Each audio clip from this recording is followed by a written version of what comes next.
Really tight lie here. Ernie Els, second shot 10.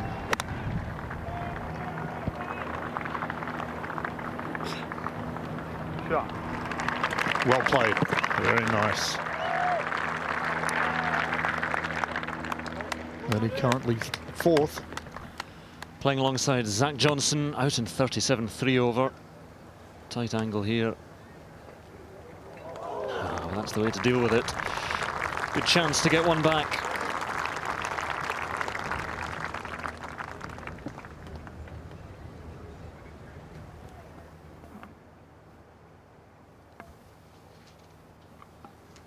So Adam Scott, who'd have thought 2 over par for his opening 7 holes, and he would still have that 4-shot lead. McDowell in there, but what a chance he missed at the 7th.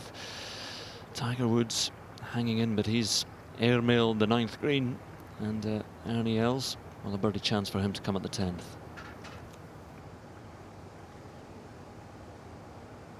All those scores of the leaders on the right-hand side. 2 over, 2 over, 2 over, 4 over.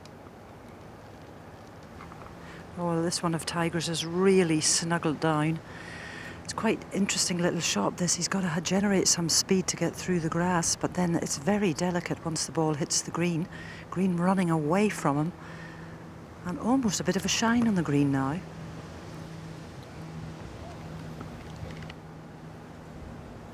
Very difficult to make a precise hit on there, tucked down in the grass.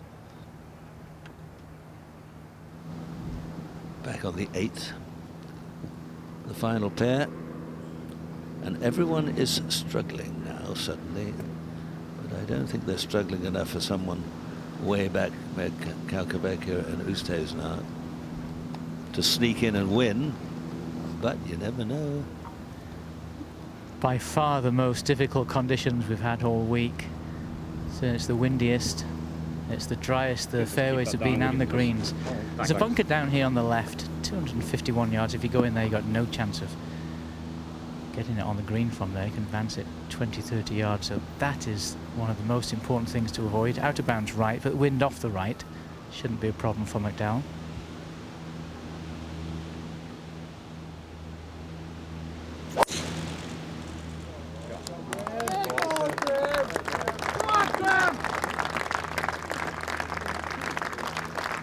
His legion of fans as stunned as anyone that he missed that putt on the last.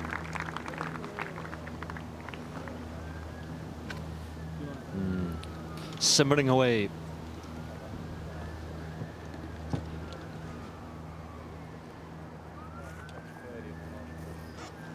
Well, he'll have to get over it shortly. Play what's in front of him. But it certainly did take a touch of pressure off Adam Scott. Yeah, with the testy conditions and the shots they have to play, the concentration certainly be 100% on these shots like this one on 8.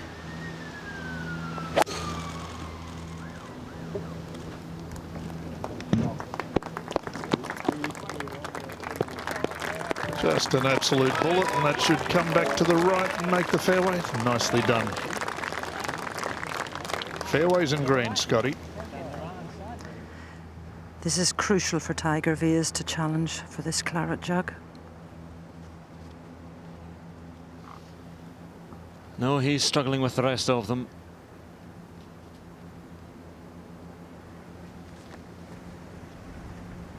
Wonder if at any point, now that he slips back to 3 under, 6 behind Adam Scott, he'll throw caution literally to the wind and have a go.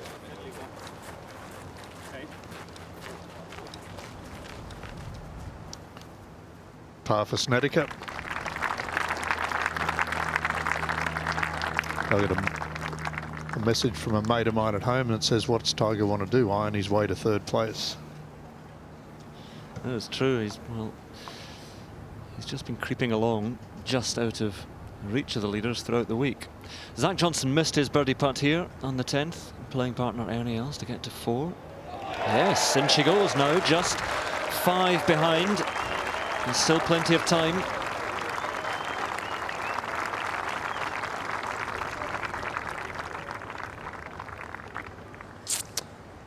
Good bounce back from Ernie, having dropped a shot at the 9th, frustratingly. Now in 3rd place on his own at 4 under. 1 behind McDowell. But still Scott well out in front. Brant Snedeker did exactly the same thing yesterday. He just had a big blow up in the middle of the round and then fought back well. Snedeker driver on the 10th. You don't see that fairway. And there are some very, very deep bunkers right about there. That's the bunker that Scotty found yesterday too. And he was lucky enough to make a magnificent par. But Snedeker is just hitting too many loose shots.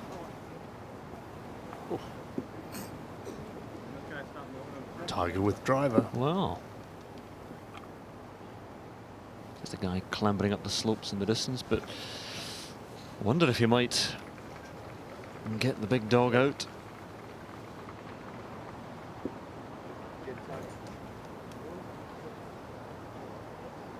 Well, there's a bunker down on the left-hand side at 300, and it really narrows up to about 15 yards wide. Breeze off the left and slightly into his face.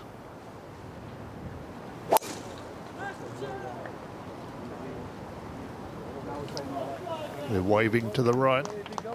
Bunker's on the right side. He should be able to carry. Oh, it's perfect. It is a blind tee shot there. You have to hit through a saddle.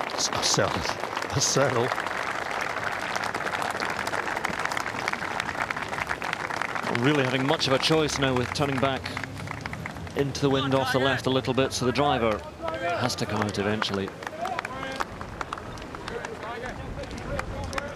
You can't close a 6-shot deficit coming in from 200 yards plus.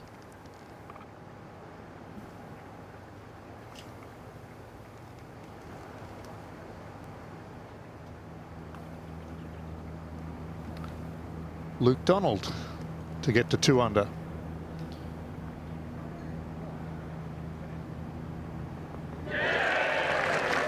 Tied for 6th. Nip to the 8th and Scott from that perfect. Just zip tee shot with the iron.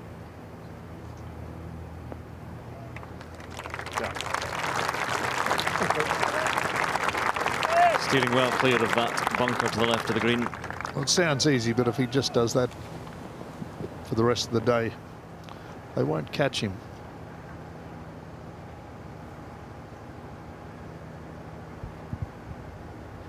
A lot of people watching this group. And Graham McDowell faced with an uphill second shot. A lot better angle than Adam Scott. Because the wind off the right. If he brings it in from right to left, land it middle of the green, let it release to the hole, it's the best way of getting close to this whole position with that front left bunker, which is scary. Probably the deepest bunker on the golf course.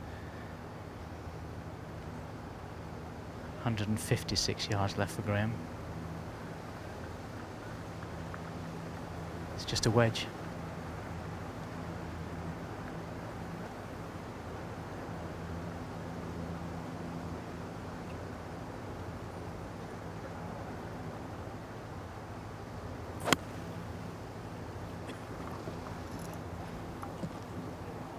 He's gone at it.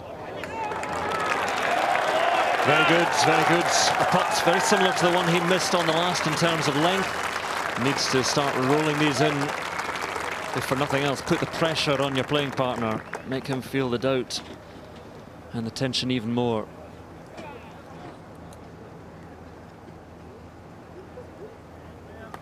He may just be coming in and joining us. All the scores revolving at the bottom of your screen from A to Z. Keep saying Z, there are no Zs. Y.E. Yang is the last.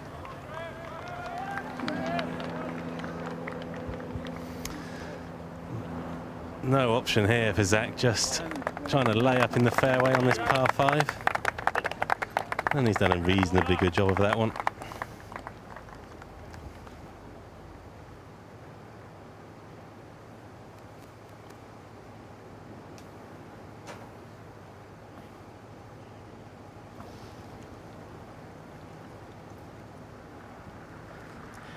I imagine it's fairly unusual at Lytham that a golf ball ever stays on this strip of grass.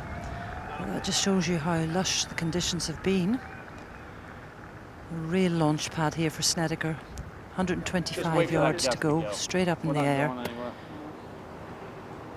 He's not quite certain about his choice. He's got a 9-iron in his hand, but this is going to go absolutely stratospheric, which is not a great idea in a wind this strong.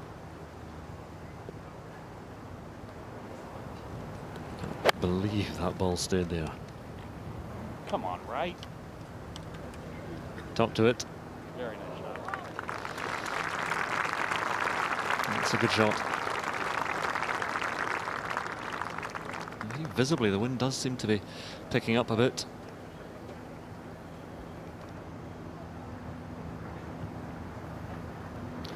Ernie Els at 11. Can he get it there? Back into the breeze and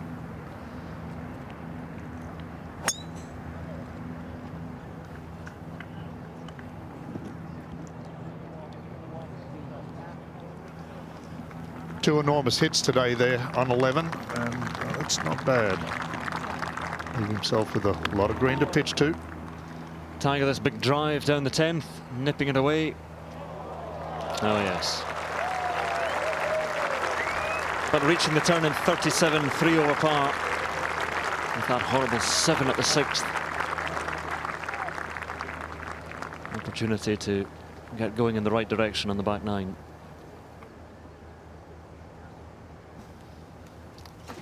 Adam Scott to get to 10 and extend that lead to 5.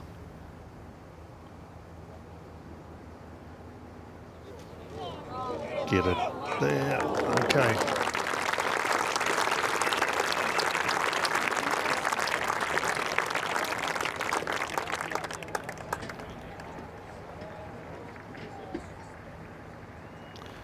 Pars are good. The other guys have got to force their hand and make birdies. We all know what that's like. The more you force things, the more mistakes you make. McDowell, though, has a great opportunity coming up.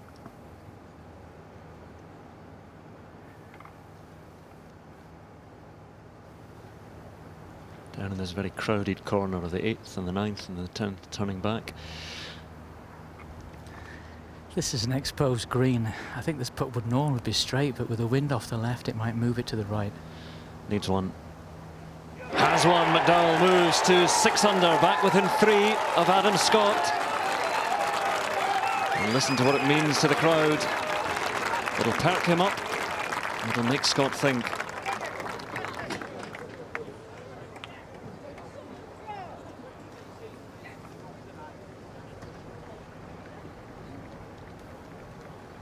And hearing those cheers from behind them, Woods and Snedeker want to join this party. Both 3 under at the moment, both desperate to generate a little bit of momentum. Snedeker rolls one in. He gets back to 4. Perhaps counted out too early. Horrible run on 7 and 8. A couple of double bogeys in a row. But he's within 5.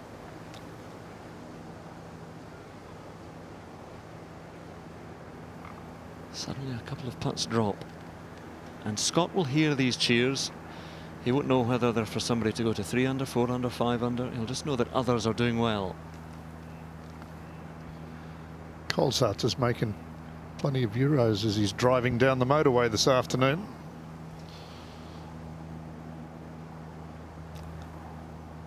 A Tiger, a tricky little 5-footer. Yep. Won't be too much in it. Maybe, if I had to have a guess, I'd say right centre.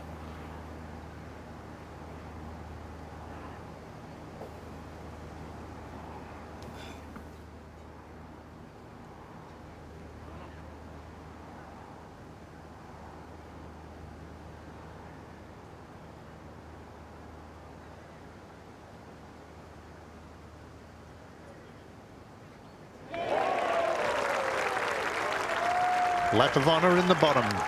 That's the important thing, and a birdie 3 for Tiger. And another little cheer ripples across the course. The big roar, though, was for this man on the 8th. Here he is. Sort of downwind, 163 today. Stop. Soft as the cry. Settle down. Just getting a little pumped up there. He's hit a couple of wonderful shots into 9 through the week, almost hold it on Thursday. And that one seemed to nestle down. Let's see what Scott can do.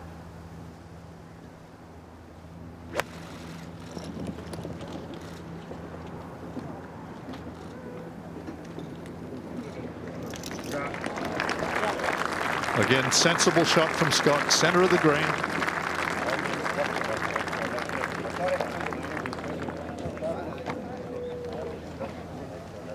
There it is, this little crowded course, corner of the course, the par 3 there. Trains on the left. They're stopping them there during the Open. Don't want to disturb the players as they go on past the 3rd and 2nd. Now Ernie Els, 2 good blows to get here on the par 5 11th. Up and down to get within 4.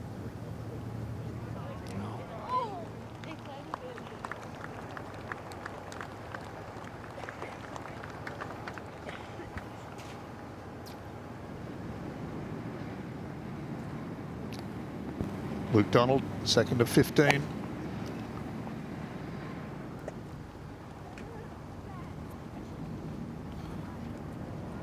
Oh, wonderful shot. This 15 today is going to play a little more like we're used to seeing it, back into the teeth of the breeze. Tell you what, Donald heading for a good finish again, the way he's going. Certainly a top 10, maybe even a top 5. He's got to get himself somewhere near the lead to start with. Snedeker. Tee shot on 11. To thread it through the bunkers. Right rudder? No. Found another one. Went the first 40 holes without finding any bunker, fairway or greenside. He's certainly made up for it in the last 2 days. Incidentally, the black ribbons, I know people have been asking, they are for the memory of those lost in the shooting a couple of days ago in Denver.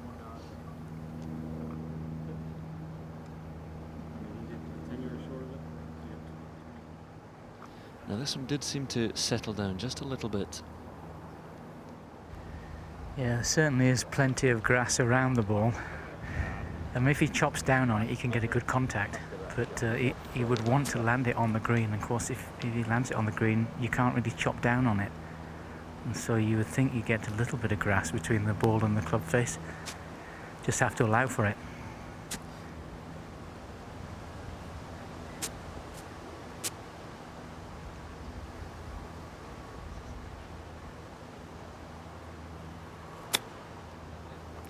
He did allow for it, and he didn't get as much grass as he thought he would. Oh dear. Picks up a birdie on the 8th, that to save par on the 9th.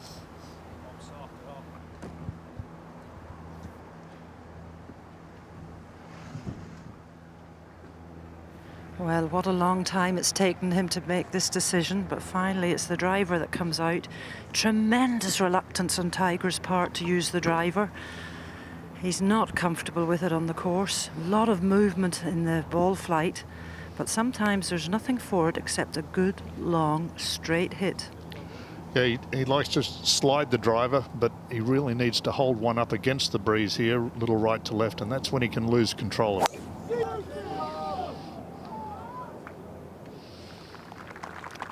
Well, he's going to be lucky to get in a worn down area, but Nick, that's the problem with Tiger and the driver at the moment, isn't it? Absolutely. Got no real confidence here. Anytime he fears kind of left going left, or if he gets on a left to right breeze, and you know, it's hard work when you know, or not so much know, you fear missing it either direction, left or right.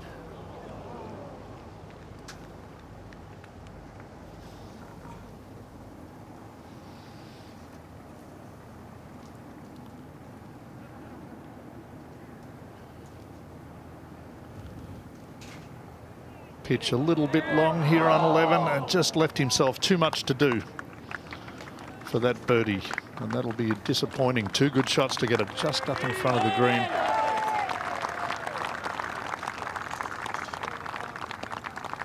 Just got to make a couple more birdies, Ernie, and You'll never know. He's finished second and third here before, Nick, so he plays the course well. You finished second and third here, or third and fourth here, I think, didn't you? Yeah, I played with Lehman. I was in the last group here with Seve and Nicky Price, and obviously Seve won, and in the last group with Tom Lehman. Well, the rough was dry and wispy then.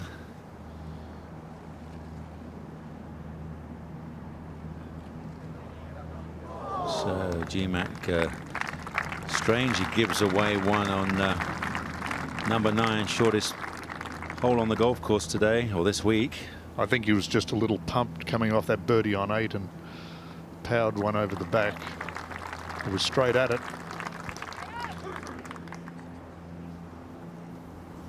But still in there, really. This is going to be a long hole, an exciting hole up this second 9.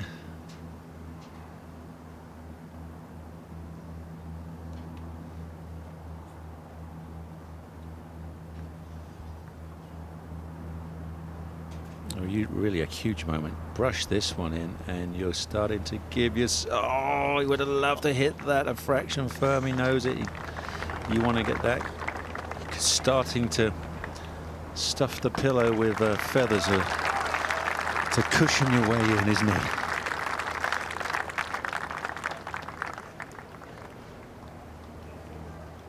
But he maintains that four-shot lead that he held at the start of the day. Ernie at 12, 198 yards. Fortunately, not a brutal hole location, but breeze hard left to right. Get up there. Oh, here we go.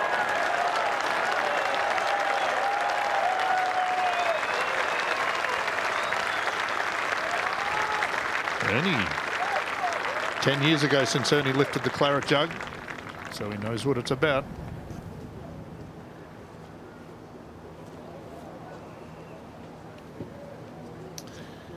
Yeah, visually the skinniest fairway on the golf course, but there we go at the top of the hill.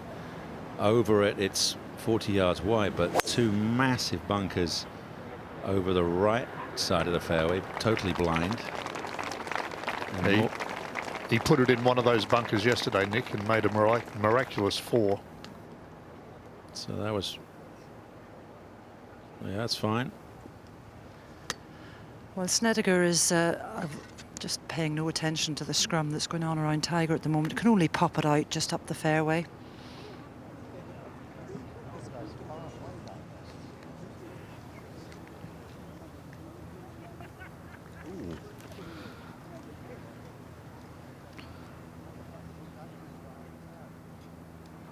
Demanding tee shot here on 10 for Graham McDowell. Those bunkers to the right. Yeah, going with driver. Well, take those bunkers out of play then on the right. He's trying to carry them. Uh-oh. He didn't, did he? Well, that shows you Adam Scott hit 3-wood and GMAC went with driver and failed to get over that corner. And it might be interested to know that this group has just been put on the clock, so they've been lagging behind a little bit. Kenny Brown, how about giving us some pearls of wisdom? Well, I'm an expert at that. What? Slow flow. Mickey Moto pearls, yeah. Being a bit on the slow side. It can be a little bit disturbing, though, if you suddenly got to just rush your rhythm. Well, I agree. It kind of makes you think about there's the player's eye view, which you just saw off the as they went. So they can't see those 2 massive bunkers down the right-hand side. And they know if they pull it left, they get a hard kick, left to right kick towards that 300-yard bunker. And it's a pretty easy second shot, to be honest. I think this one's just good yardage work. Don't really need to go past the flag, get it over that little ridge in front there and steer it safely middle of the green. Will give you a 10 to 15-foot birdie putt. Ian Pattinson, you know, they've gone on the clock. What does that mean? What have they got to do now? Well, Andy McPhee there is in the buggy, and he will be timing each player on each shot. The maximum time allowed is 40 seconds per shot, and they do get a little extra, 10 seconds extra for the first player to play on a par 3 hole, or on an approach shot, or on a chip or putt.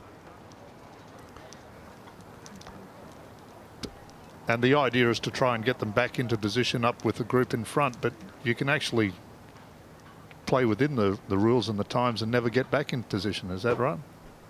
Absolutely. And if they get a bad time, the player will be warned by the referee and be told that a further bad time and he'll be penalised.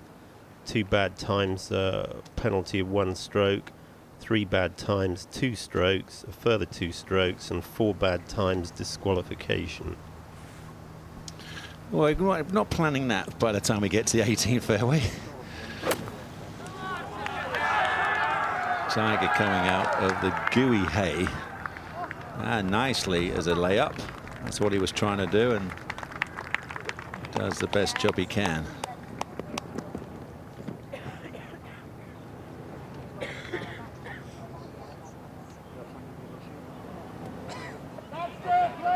There's an awful lot of noise going on around this 11th fairway. Spectators watching the changing scoreboards. And on this Ripley fairway, Snedeker's got a very long third, 197 yards to go into the wind. Going with 4 iron. Well, to his advantage, he managed to get a little downhill lie, and that'll help to keep the golf ball down. And he's screaming at it.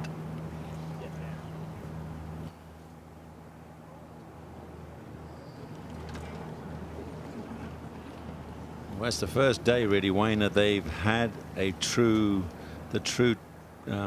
prevailing wind to deal with now, and you know, the guys are struggling on the trajectories, and let alone the line.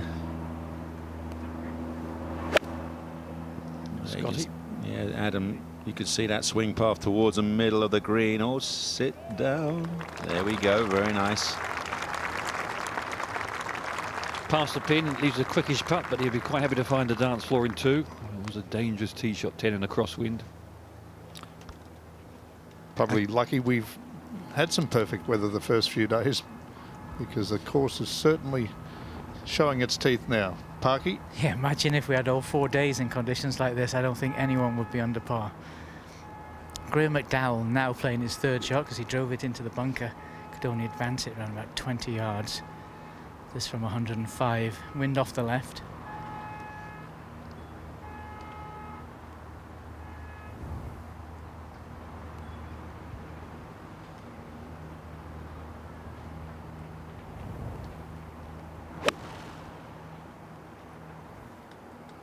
Yeah, a bit of abrupt change of direction on that one. He was trying to work it left to right and kind of just tugged it. Probably flew dead straight.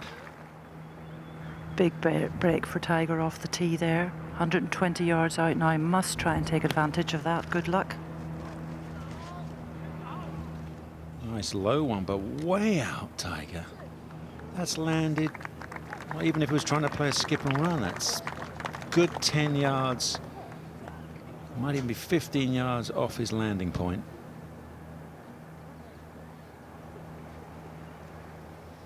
It's a big moment, Wayne, isn't it? Ernie Els to get within 4. And he's done it. And he's quite a few holes ahead. So yeah, I was going to add that. To add a significant point, he is now starting the big run in.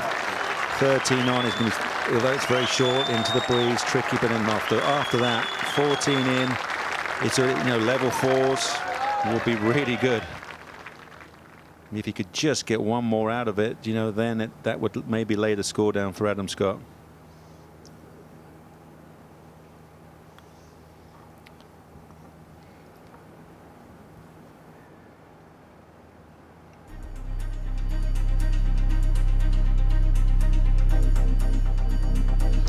There's all smiles at the moment.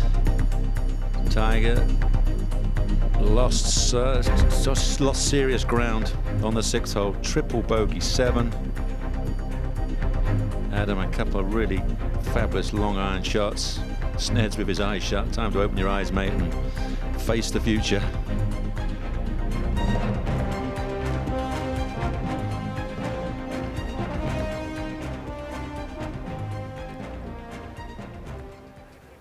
This might help him actually coming downhill. Just got to have a nice smooth stroke and hopefully the ball will get there, and it won't. I thought that would be the one he might just brush in.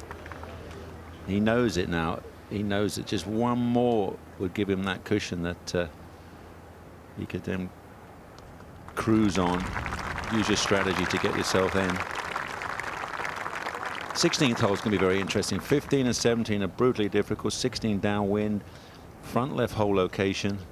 Guys could get very close to that one and make a, you know, maybe a 3 or a 2.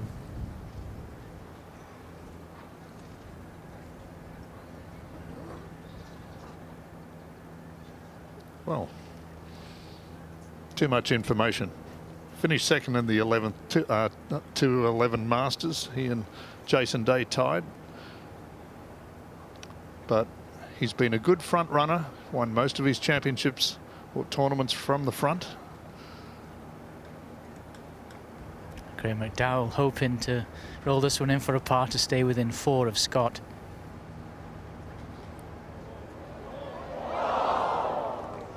That was a good try, wasn't it? Looked like it bobbled with about a yard to go.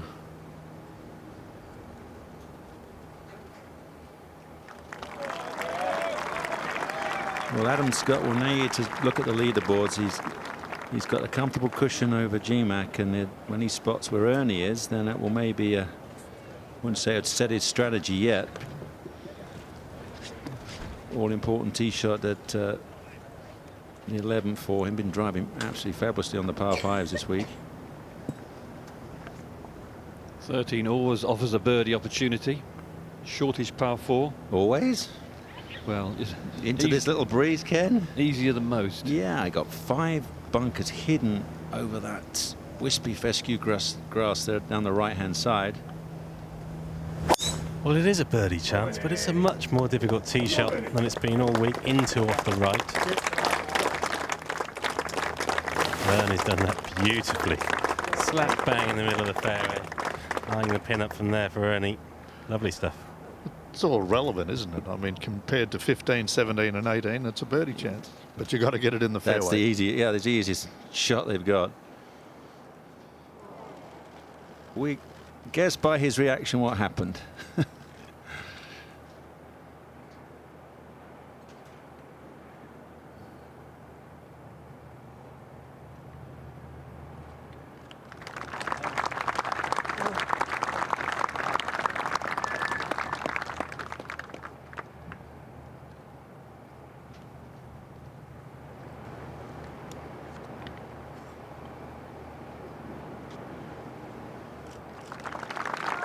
Only 3 holes are averaging under par. The 2 par 5, 7 and 11, which is Tiger's just made a par on, and the 16th, the rest are all over par.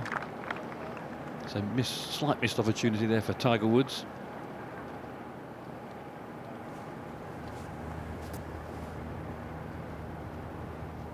Well, he's hit 2 bombs off here the last couple of days. Perfect position and reached the green in 2. Can he repeat it?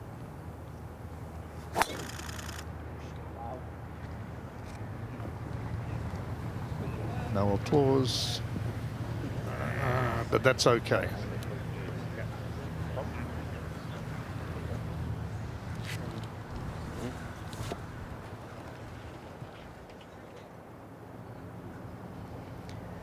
Yeah, a lot of bunkers down the left. 275 yards to reach, 290 to get past them. For McDowell, oh boy, he came close. He's great now. Wow, that tee shot's gone about 320. You can't see it in that picture, just wriggled past a very deep bunker. Fortuitous bounce, I think, but it was working that way.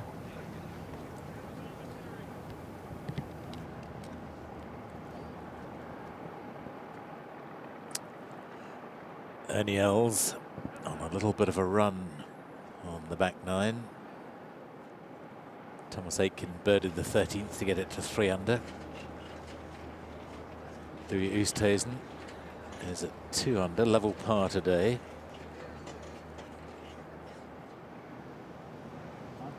Jeff Ogilvy finished with 2 birdies in the last 3 holes for a 67 earlier on. He's on level par. That's tied 14th at the moment.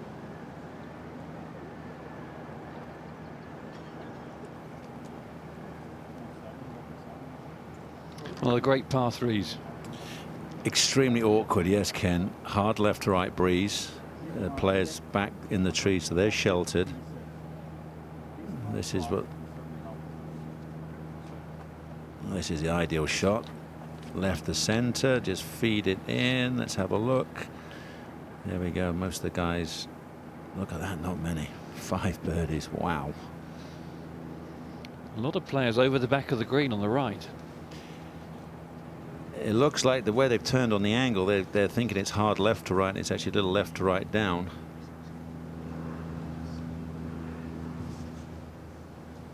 I mean, you want to get it up to the flag. No point just hitting it on the front of the green and it just plugging. Well, I guess Tiger means he likes it. He loves it. What a fabulous golf shot. So Tiger. There we go. How about this? After the triple decide on the 6th, he's got one option and go for everything. And can he pull it off? Because we just don't know how Adam Scott's going to hang on. Well, 10 minutes ago, Ernie was thinking, can he finish the best of the rest? Now he's thinking 1 or 2 birdies and post a target.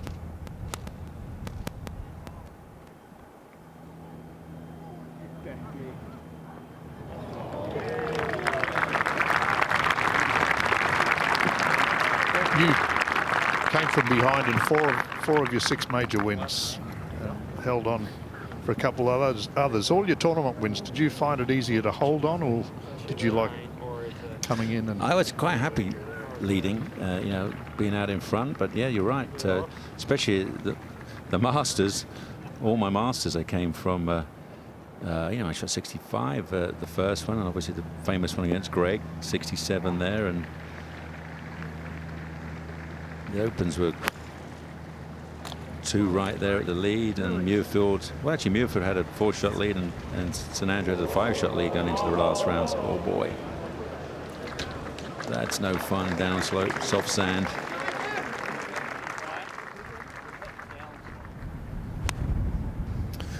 Well, he's punched us in nice and low. He's not having a good day though. 4 over par. And he's just managed to get that one just inside Ernie's ball. Ernie, for one, would have liked it the other way around, but 2 good birdie chances.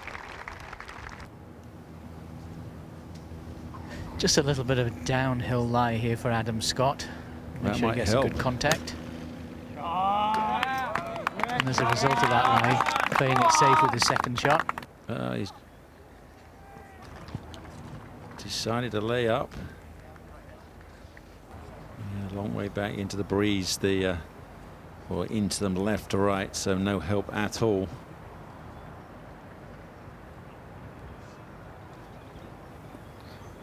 can he get there, Parky?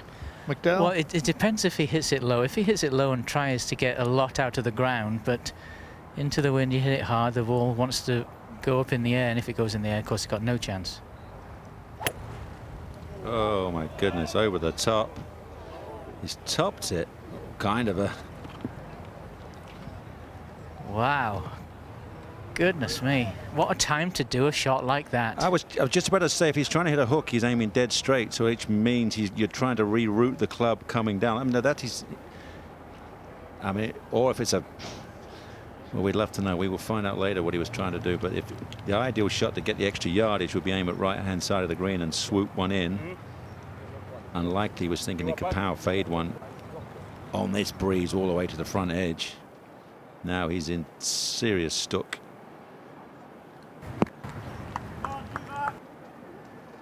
Actually, they'd do well to find the ball, won't they?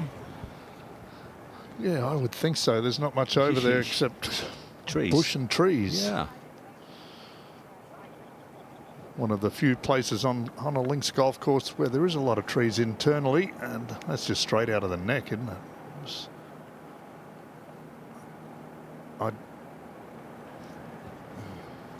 Not going to help with the timing issue either, because now once he reaches there, he'll have 5 minutes to look. Wow, wonderful reception for Ernie Els on this 13th green. Real crowd favourite. And he looks to be enjoying himself. And so he should. Another birdie opportunity.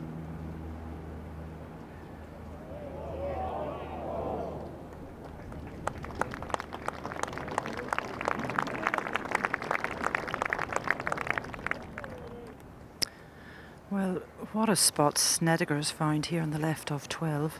He can certainly get the ball out. He's deciding not to go for to the flag because it would be so difficult to stop it from careering into the bunkers opposite. So he's now shaping up to try and play this down to the front part of the green.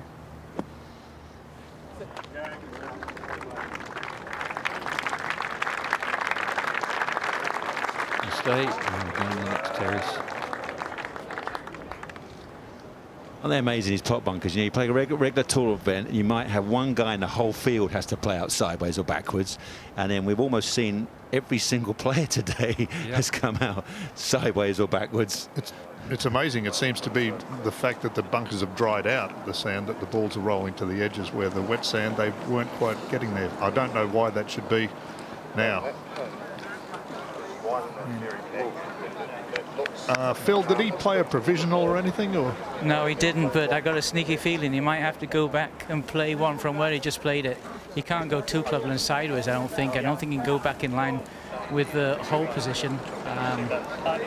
So it looks like the only option is to go back and try that shot again. meanwhile, all this time, Adam Scott, he's got to wait, and I'm sure he'll be there giving a hand, but he's also got to wait with the pressure building on him. Well, you can't move in there. You've got no chance of finding that one. Quite a change in elevation here for Snedeker up the hill. Needs a good pop.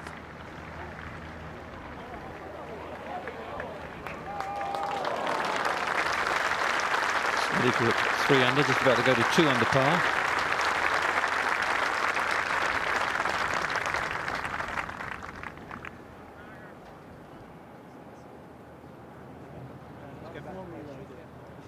Graham Whitdale's seen enough.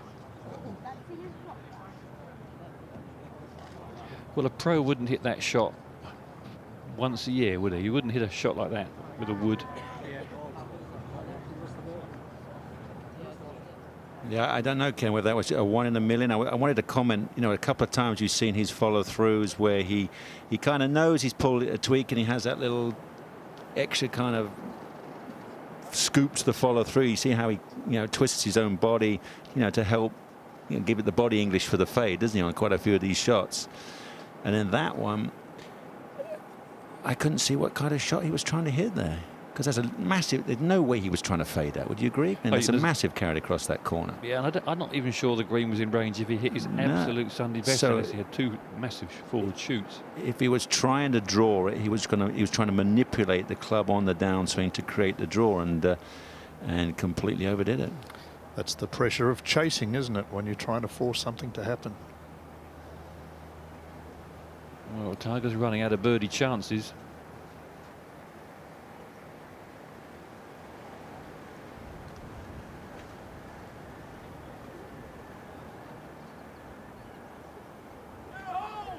A timely 2 for Tiger. Excellent, excellent.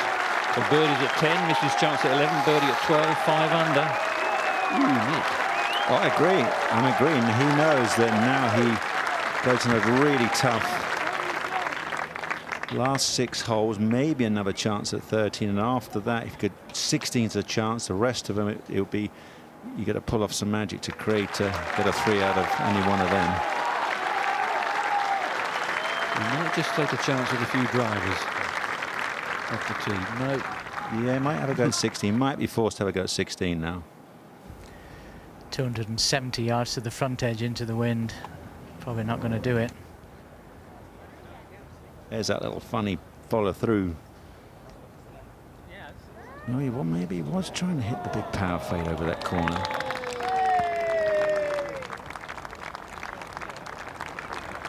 I don't know what is worse then, guys. If you're trying to hit the power fade and then you hit that one 80 yards left into the bushes, than if you were trying to draw it. So.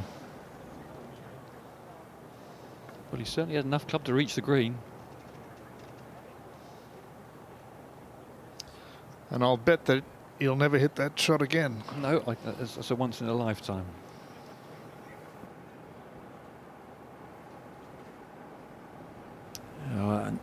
Another magnificent opportunity if he can just give himself a chance for 10 feet or so, but little grimace on his face. It's not quite going to get up there. Is good though. Every green's a bonus.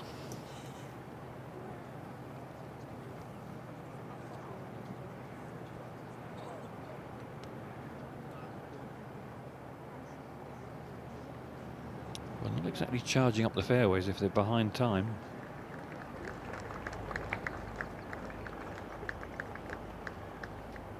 Three under par, Thomas Aitken. 15 par chance.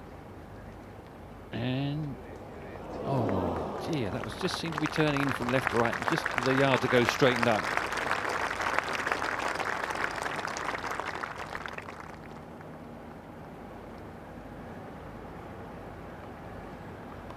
Back to 2 under. How about the scores, Ken, for the top 11 guys? +3, +2, +1, +5. Ernie on level par. Zach Johnson +4. Bill Haas +5. My goodness. As you said, lucky I didn't have this for 4 days. Oh. Would have been 6 over, would have won this. Well, I always thought when I played the couple of Opens I played here, this was the toughest open venue to play if there's any breeze around. Despite the course being under 7,000 yards when we played it. Yeah, the professionals, we just hate this into you left to right wind. Very difficult to control.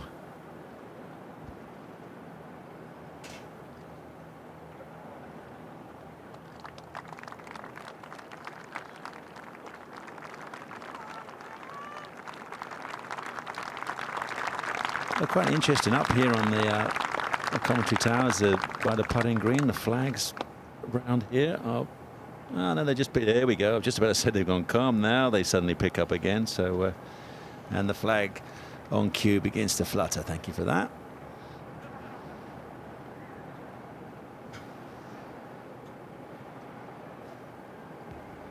The last half an hour have not been good for Graham McDowell. Bogey on 9, bogey on 10, and has to get up and down here at 11 for a bogey on the par 5. But fortunate, he's found himself a decent lie, got some green to work with. Don't forget, yesterday he finished 3 under for the last 6 holes. Have to keep reminding himself of that. Stay positive right now. Yeah, needs some magical pictures in his mind. Could he find a way holding this one?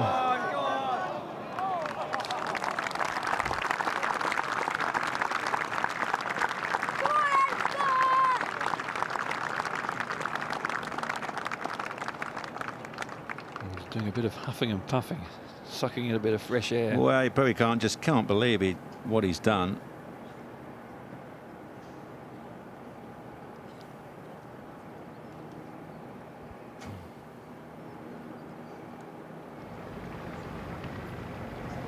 Tiger's going to sting one of those long irons. Same line that Big Ernie hit it on.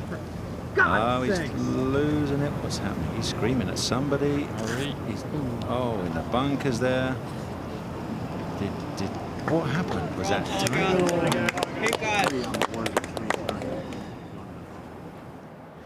Adam Scott hasn't made a putt all day. He made one from 4 feet for a birdie at the second. Be a good time to make one here at 11 for a birdie. If he can get it there, Phil. You know, everybody's tightening up. He's playing so well right now. He probably thinks he can just do it tee to green. Doesn't have to go for the putts. I don't know. Well, to be honest, I would have loved that one to have a, half that distance, at least have a genuine birdie chance. A cushion looks good at 4, but if somebody sneaks one more from him and he makes one mistake, then it's totally different.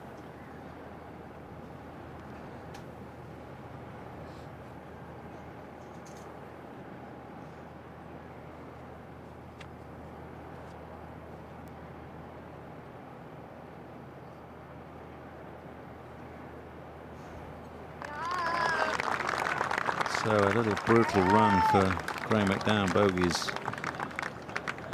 9, 10 and 11 after birding the 8th.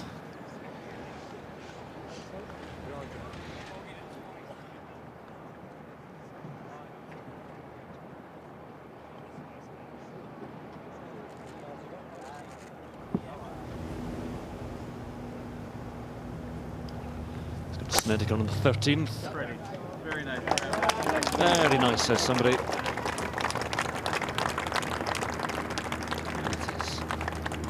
Well, let's have another look at that Tiger swing.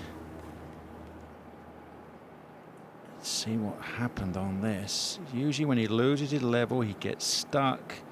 Oh, he just hit that fat. Simple as that. Went down on it. And these tees are just rock firm. No giving them at all.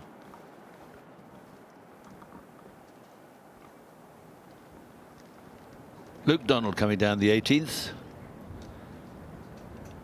Apart from a couple of drop shots, he's played some lovely stuff today. 3 birdies on the inward 9.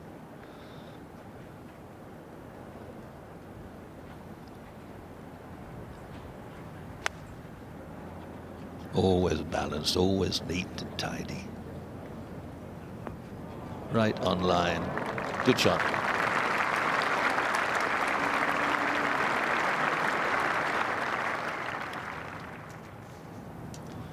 Now Els on the 14th.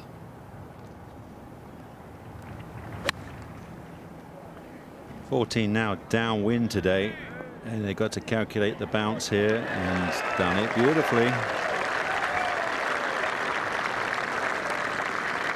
Massive drive, probably hit that 350 yards.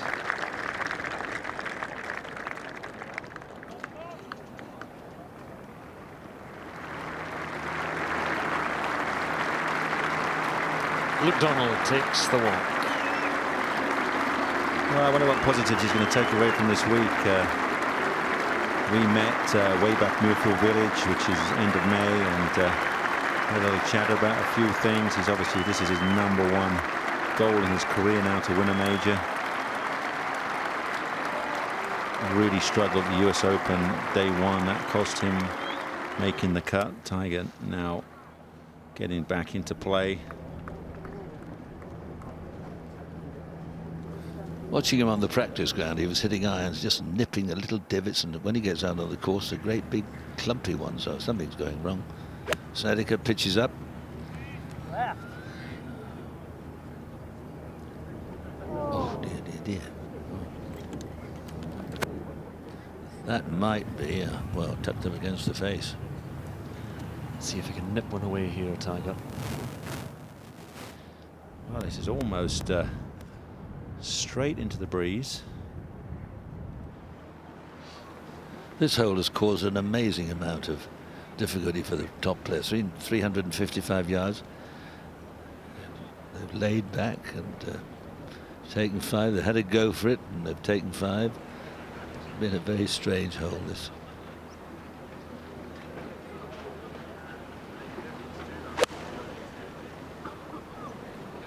Come on, win. Once again, half the club out. He hasn't got close enough to the hole when he's had an opportunity. That one, a big 7 at the 6th hole. Right, time to put it on cruise control. Just middle of the green on this one.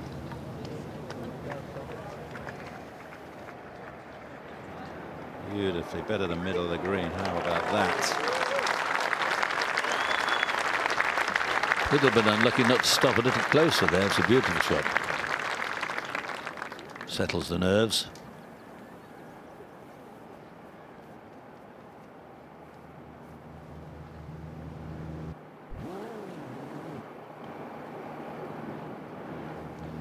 Playing alongside McDowell, but 6 adrift.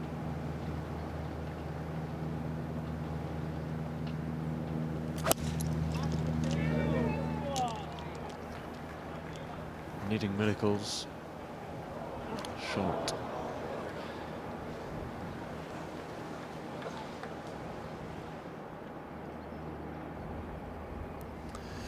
Well, Ernie's got 10 feet here, and he just had a perfect read from Zach Johnson. He might not get a better opportunity over these final few holes. This to get 3 behind.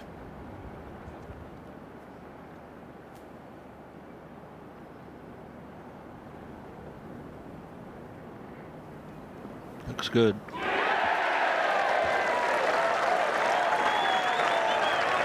for 3 birdies. And the inward 9 just 3 behind. He's the only man, Peter, out of 15 guys at the top of the leaderboard who's under par. Yep. He said he felt good this week, said something special could happen. Back on 13, Snedeker. It's a nice touch, but he is in danger of becoming an also-ran.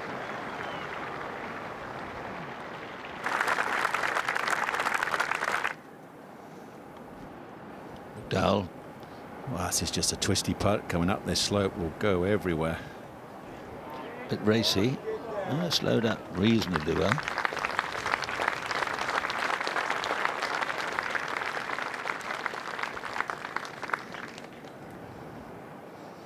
Up to the 18th, Luke Donald finishing off. 2 putts for a 69. And that's what it's going to be. Very tidy round. 2 drop shots. 10 and 12. Adam Scott then for his birdie on the 12th. Put another bit of distance. Nope. That was a much better try, though. I'm sure he's really starting to feel the nerves now, because it's all about just playing to keep that cushion, keep that 4-shot advantage.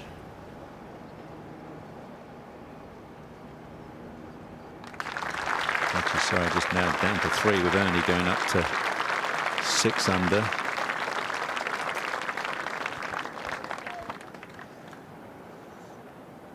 But look at that, 3 shots. Ernie Els becomes the nearest challenger. A man who, of course, has done it all before, although some time ago. The Tiger. This for a par. Probably going to be a little slow up here, Peter, and he doesn't really like the slow ones. Just struggles to keep them on line. Another shot just dropped Tiger. He's had a funny sort of round. 3 birdies, played some good shots, but not many. Struggled.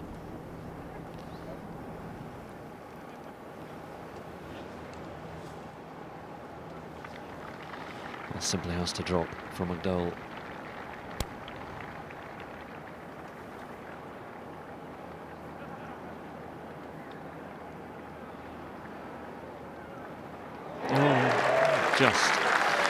Just about hanging on to life here, McDowell. That stops a run of bogeys. 4 over, costly. 6 behind, 6 to go.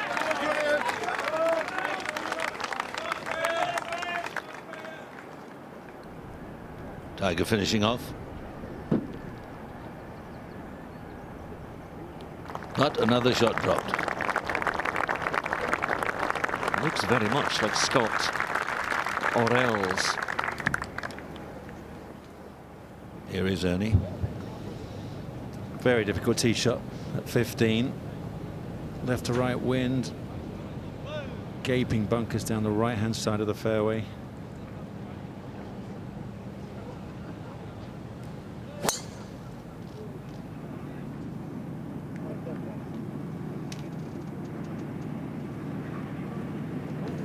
Whoa. Well, in the lap of the gods. Don't think he can reach from there, but you never know. 14th. Playing 444 today. Driver. He's had a couple down the left here. But this one. Yeah, left to right downwind. It will bound on. There she goes.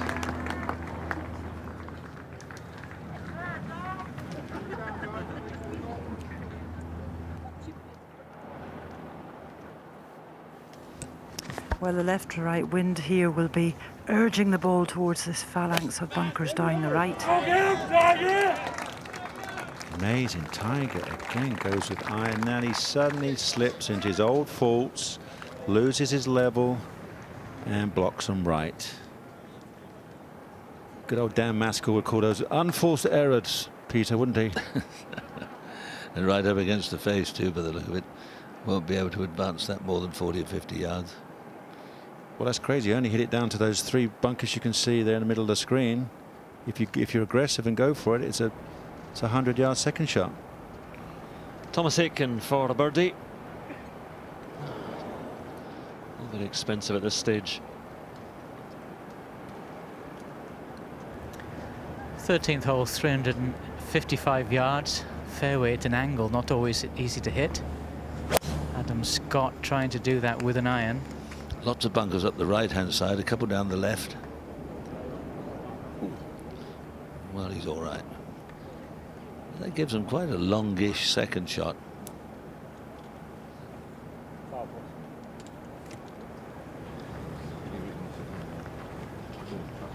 Dell's having a cut at it. We have seen this hole driven over the years. The tee has been sneaked back a little by little by little, but well, we saw the 16th that was driven 2 or 3 times yesterday or the day before. I don't think he can reach, but he can certainly get within 30 yards. Well, it's into the wind. Peter 13, 16 is downwind. So But you 16's play the the one. low cutters, my boy, it'll run you now. Well, have to be his Sunday best.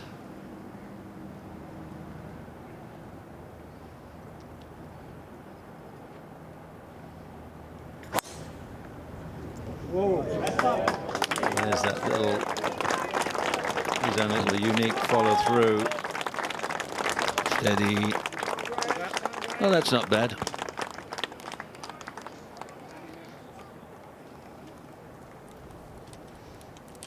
I was watching Seve once when he drove just off the front right corner of this green.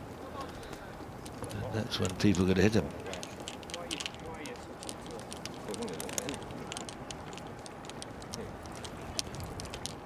Oh, it's tense. Adam Scott leading by 3 from Ernie Els, who's in a little bit of trouble on the 15th. It didn't look to go into the thickest of stuff. Tiger is really scrabbling. Graham McDowell, well, probably blown his chances. Luke Donald, the leader in the clubhouse, after a 69. Brilliant 65. Earlier on, though, of course, from Nicholas Colsaerts. The best scores came earlier in the day, when the wind was not so strong.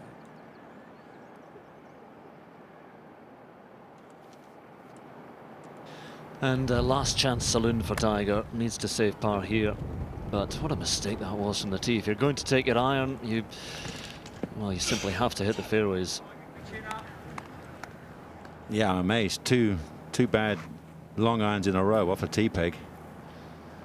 And Ernie looks a little deep down there. Yeah, he was just seeing if he could get line of sight relief from the camera tower in front of him.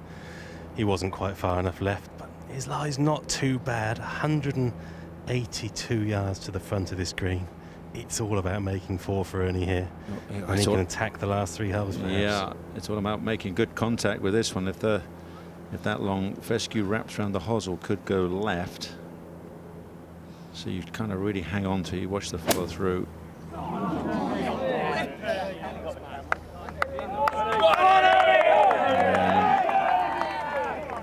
Pretty decent, really. Fescue kind of grabs, well, obviously grabs the hosel, but it comes as a real shock how much it tugs at the bottom of the club. You have to react with your hands very quickly to save it. I see him asking there, saying bunker. No, it's not too bad with the pin over where it is. The crowd's feeding across there on the crossing ways. And they'll be trying to get a vantage point as well, not just for Scott or for Tiger, but for this man. They'll be seeing the scores and knowing that he's right in contention. Adam Scott. 159 yards remaining for Adam Scott. Yeah, just like to get it in the back level of this green. Ooh, leaves himself a good 20-yarder.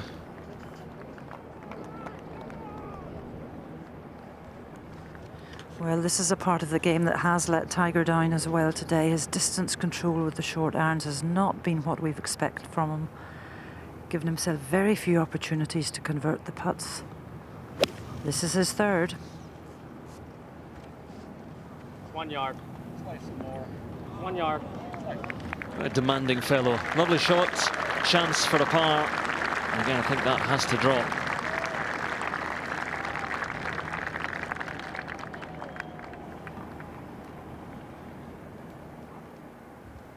Well, this is where Graham McDowell started making his birdies yesterday. He was 3 under par from this hole onwards. Just 102 yards remaining. Decent lie.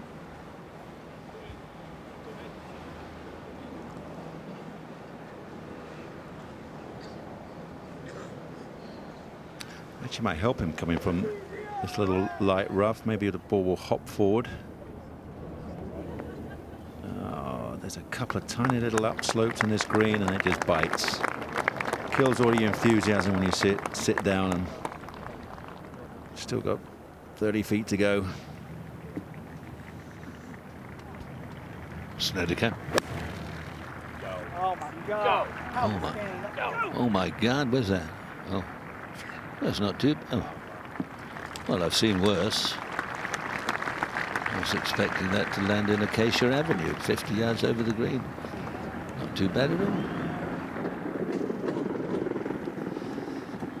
3 ahead, 6 to play for Adam Scott. Nice position to be in. Rather like Bradley Wiggins. It's not over yet. Well, it may be now. They were almost giving him the first prize at Tour de France today. And I thought, well, what if he has a puncture or falls off? But no. Tiger, apart from that triple bogey, right, well, he'd have been 7 under with a 4 there. But he didn't, and he isn't. Well, I can tell you, Peter, Bradley Wiggins didn't have a puncture or fall off. He has, in fact, won the Tour de France. Oh, excellent. Pretty impressive, eh? First Brit ever, so congratulations. Excellent.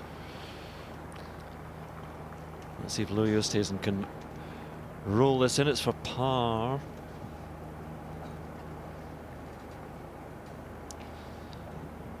Thinking that Adam Scott's performance and the way he's keeping the field at bay is quite similar to Oosthuizen's in 2010. You know, the scoring is slightly higher. Well, at this moment, there's been really no strong challenge. It's been a tricky day, but not an impossible day. We've seen winds far worse than these. He's judged these putts pretty well over the last 3 days from long range. You certainly love to get this one within a couple of feet. Yeah, this must be a full cricket pitch. Flags on 28. He's That's a couple. not bad. Oh, he's done very nicely. He'll take that one.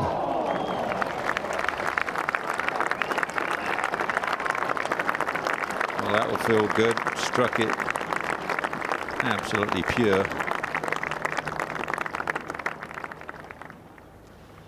Okay, Ernie Els, nearest pursuer to Adam Scott. It's really chipping time now, isn't it?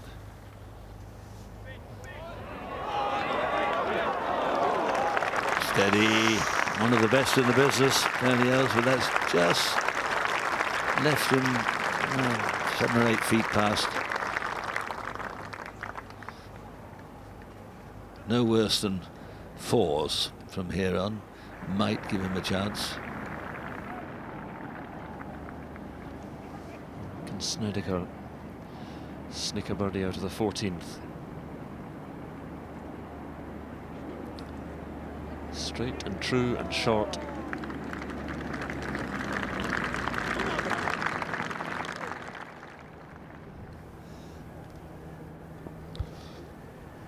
Well, it's not been the normal day on the greens for Graham McDowell.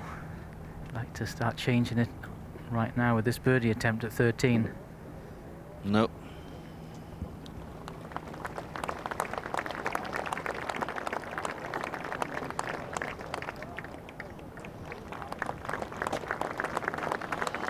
Another hole slips away and the time running out for McDowell.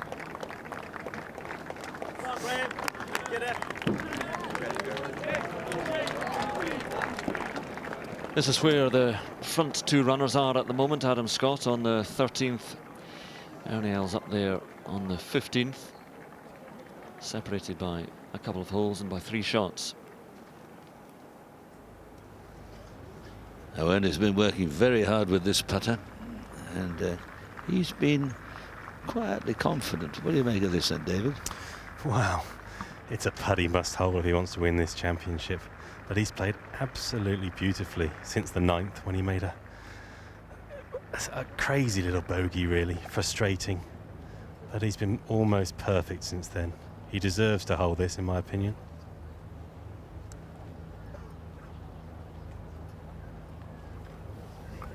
And he has. Well done, Ernie. A pitch and a putt for a 4 on one of the hardest holes on the inward run. Now, who knows? Left to right wind on 14 for Adam Scott.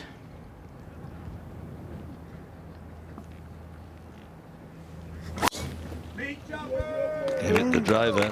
Looks to be all right. Oh, majestic. Wow, all the way down to the crosswalk. That's huge. Up ahead, not too far up ahead on the green. Tiger Woods for par.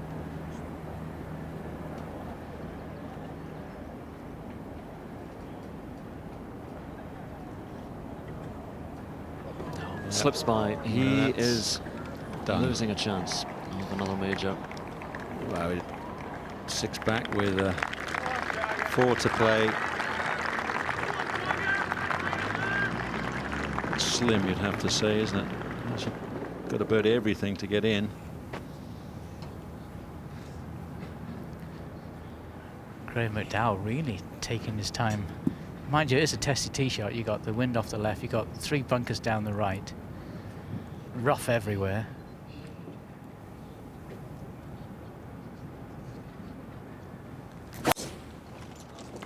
And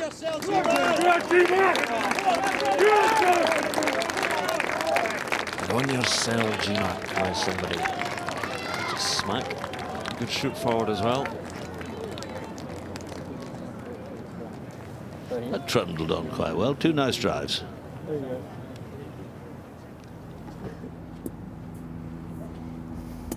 Well, every credit to whoever set the pins. This is a cracking pin for the final day. Front left on 16, and the wind is just perfect for these players to have a go at this par 4. Ernie's going to do exactly that. His championship hopes could rest on the result of this shot. Yeah, fortunately they can just see the flag fluttering on that front corner of the green. 330 yards plus away.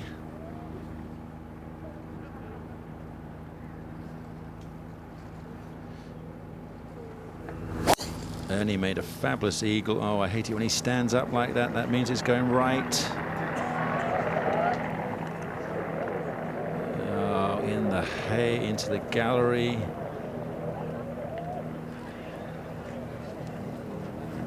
Not quite underneath the Sevis Cortina from a couple of moons back.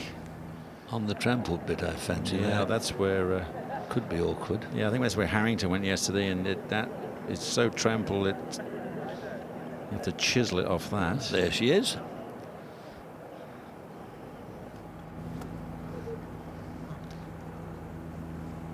Now Zach Johnson.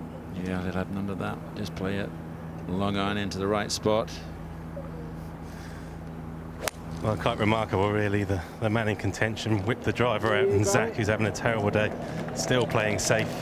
Even Zach could reach this green, I fancy, with this downwind. But there you have it. He's probably in better shape than Ernie now. Well, yes, he's just off the fairway, but looking straight into the green.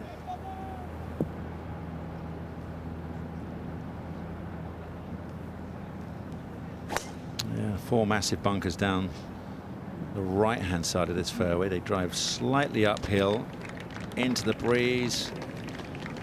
There we go. Brad sneaks it past that middle one. That's fine. Ah. Get the old Brillo out. Give that a polish. The graver will start his work when he's got a little bit more idea of who wins. Always fascinates me to watch them do it.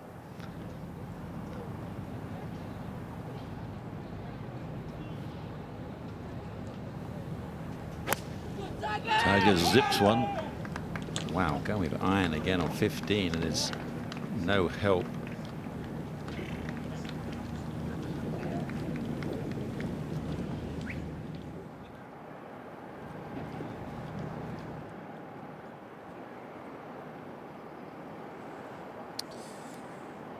Well, how much trouble is Ernie in? He's 3 behind Adam Scott.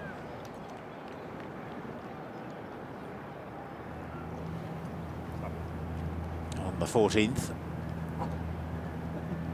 Graham McDowell.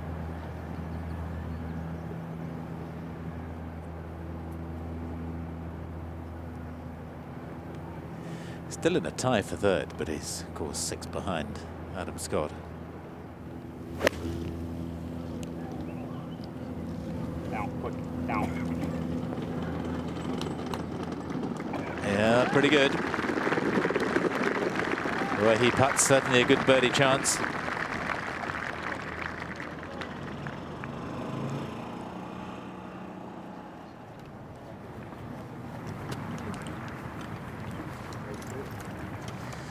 He's just got to keep it on the straight and narrow now.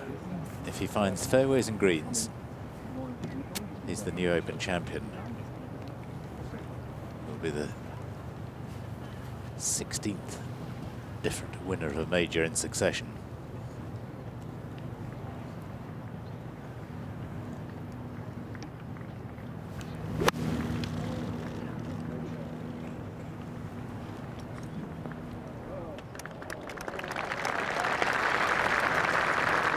That'll work.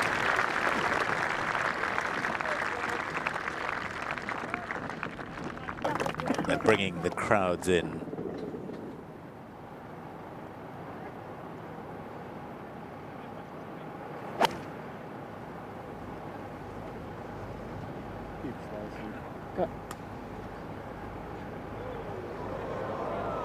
Oh my word, he is struggling. Back of the bunker. Well, he's got a little bit of green to work with, but that is going to be tough.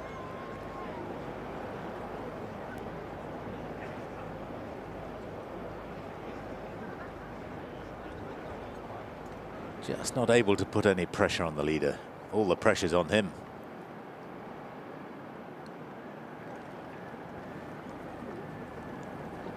Wow, now where's Ernie looking? Going to come out sideways.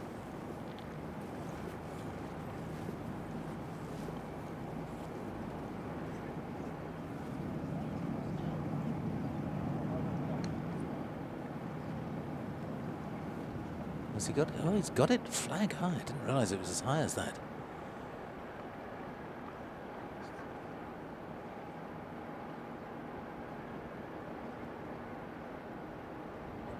Problem is, where does he land it? As you see, that's all downslope, where he's just walking off the green.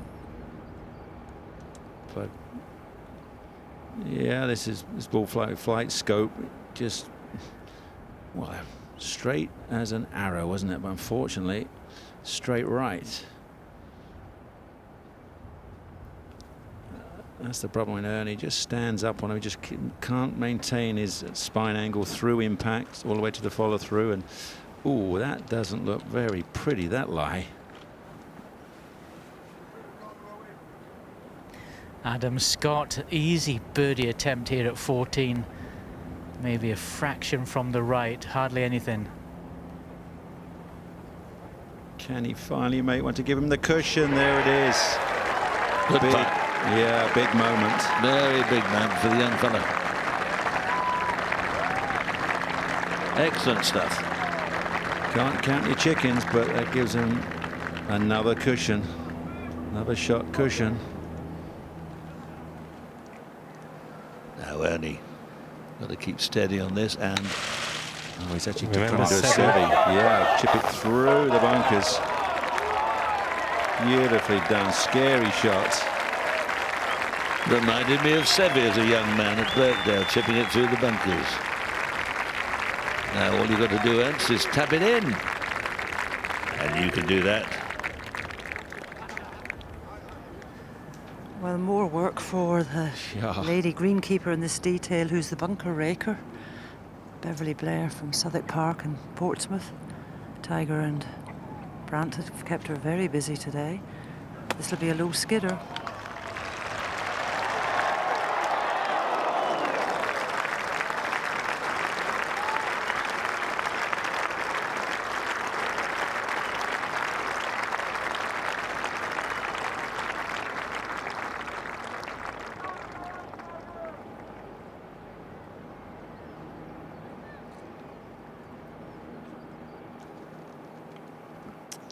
so awkward to play a bunker shot when you feel like a giraffe. Cannot get any real leverage into the shot, you know, from your lower back. Actually played a fabulous golf shot there.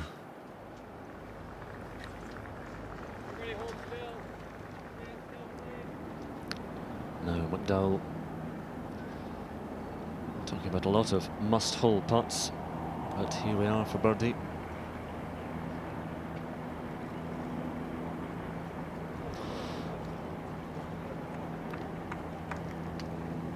Too far back. Glorious 3-iron from Snedeker, finding the heart of this green. This is a reasonably straight putt.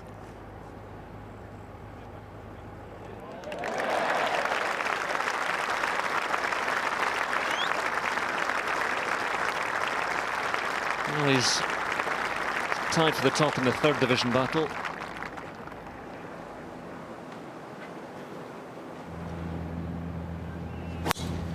Tee shot Adam Scott into the wind on 15. And once again, annihilated this tee shot. Boy, he's playing well this week.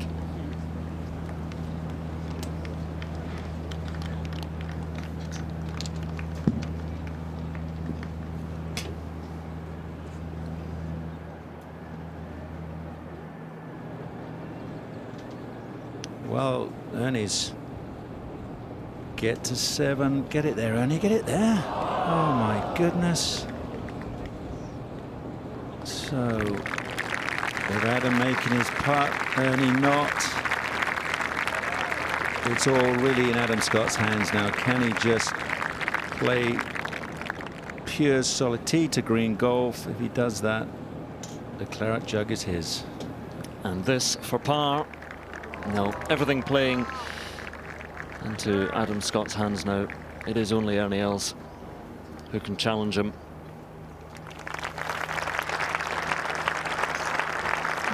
Into 7 quick more, but he looks spent, Tiger, in terms of his score.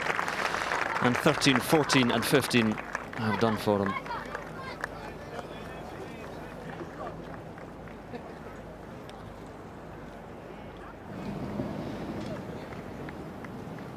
The crowd's marching on.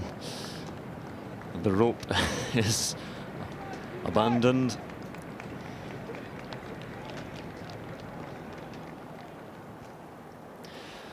Well, Louis Oosthuizen coming towards the end, the former champion, this to drop just 1 on the final hole.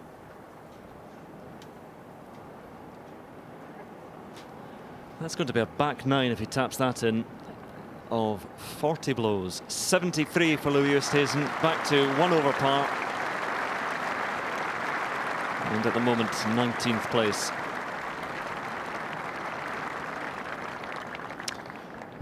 Only 9 players under par at the moment, and Adam Scott, the leader, Snedeker.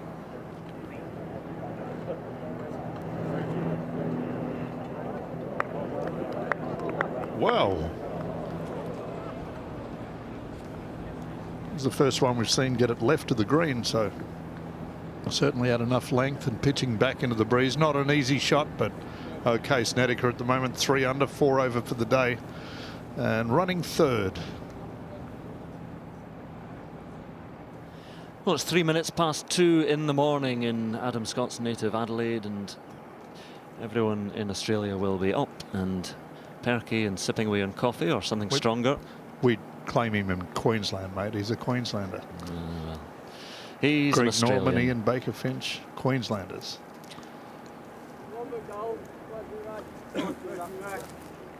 There he is, just fairways and greens now for Scotty. Tiger with the driver on 16. If there's one shot that this driver should suit for Tiger today, this is it. Start it down the left side and let it slide. He either lets it slide miles to the right or just hangs on to it. And that's the latter, and that's horrible.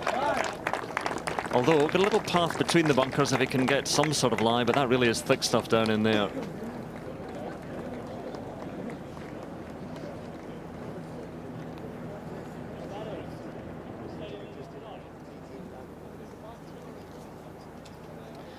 So it may be a march to a first major title for Adam Scott, but 4 shots can disappear. Everyone talks about the final 4 holes, 5 holes perhaps here at Royal Lytham and St Anne's being so difficult, and Adam Scott has to negotiate 4 of them. But 4 clear, 4 to play. You would take that.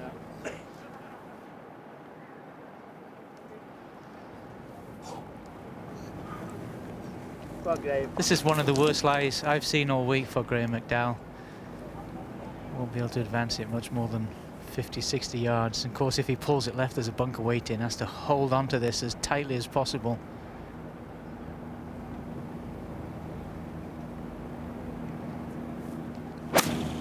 Well out, Graham. Down.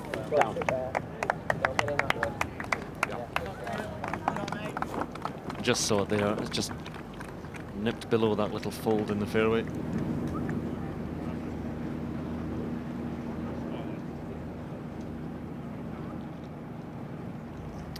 Phil, second shot here for Scotty. What's he got? This is one of the 2 toughest iron shots over the closing holes he'll have with this in 17. Yeah, even after a huge tee shot, still 202 yards remaining, pretty much dead into the wind. Needs to catch all of this 4 iron. Pulled it left.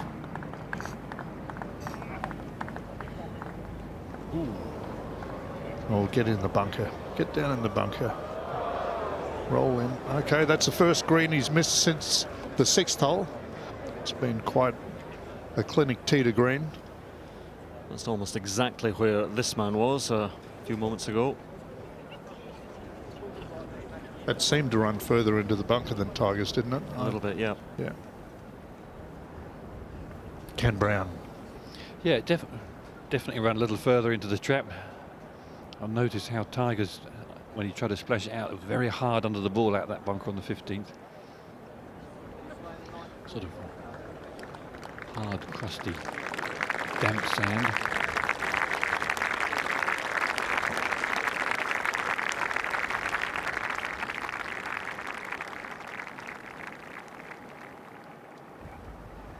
You know, you just got to love links golf. It just throws everything at you, and with these holes in different directions, these players got so many different types of shots. Now Graham McDowell with his 3rd to the par 4, directly into the wind. You can just see a Marshall or someone or a cameraman down there behind the green was moving. Finally sat down.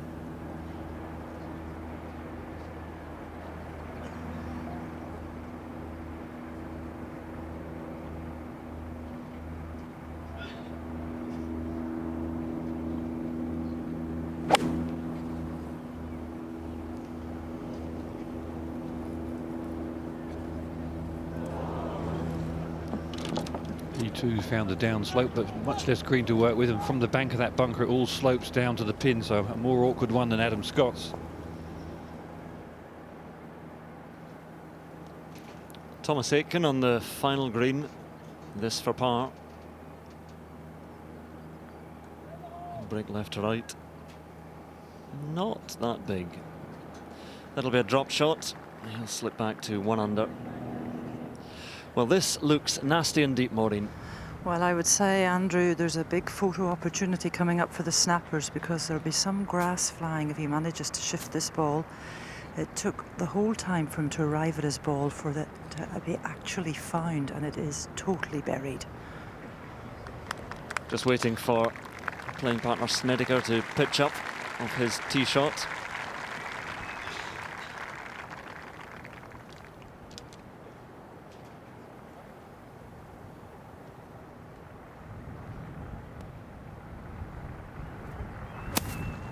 Oh, all his strength, all his skill, and that's as far as he could get it. 195 for Ernie after a marvellous tee shot. Just needs to find a birdie.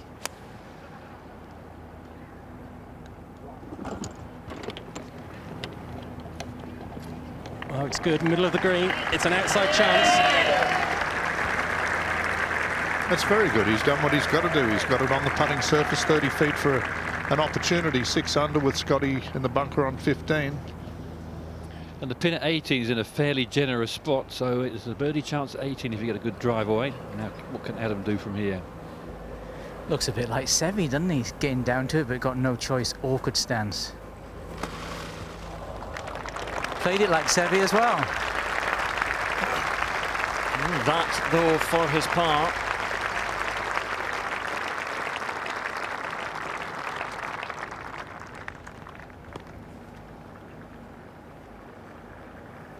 We saw Tiger with a very similar shot. Just get right down to it, bend the knees, lower body stable.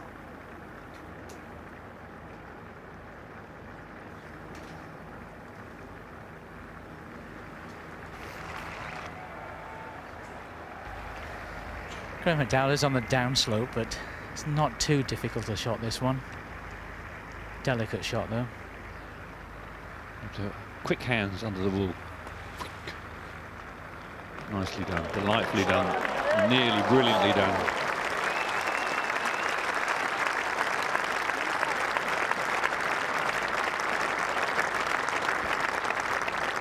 Well, it's 20 to 3 a.m. in the morning in Australia, and I bet you there's a big drain on the power plants over there. All the households that are on and the television sets that are flying now. Tiger, third shot.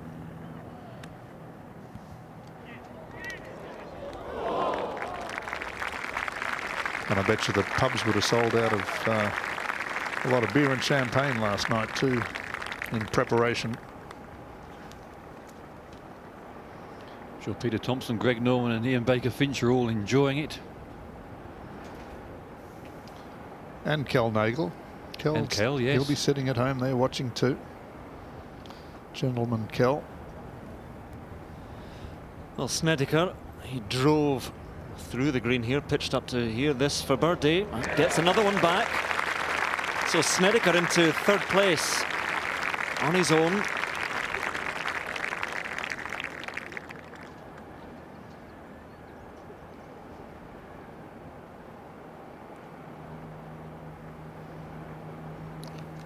Scott for par.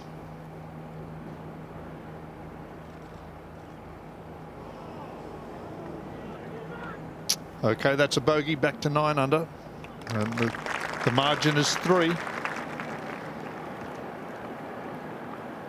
Oh, 3 shots the difference as he walks off the 15th green. Ernie Els up ahead. The good news, he's got through the 15th, which is the Vindaloo. He's moving on to the 16th, which is much more chicken corner.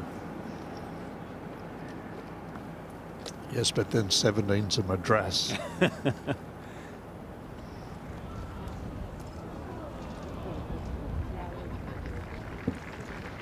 Tiger avoid dropping another shot?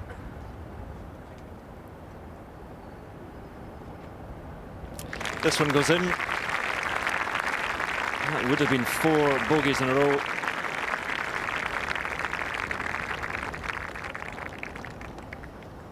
Can Ernie make his birdie at 17? It's the question here is. Give it a hit, Ernie. And Scotty's only about 15 yards from this green too, Brownie. He's had so many, hasn't he? He's left 6 inches short on line. Just the iron then off the tee for Scott on the 16th. He's fairly content. Fairway found. And from there, just a flick with a wedge.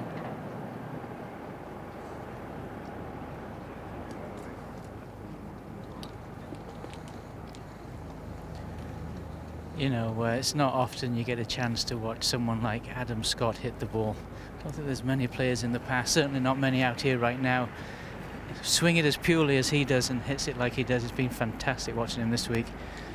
Of course, Graham McDowell, he's a gritty little character, great shot maker, but today just 1 or 2 loose shots and he just didn't have it on the greens at all today. Flying tee shot here at 16.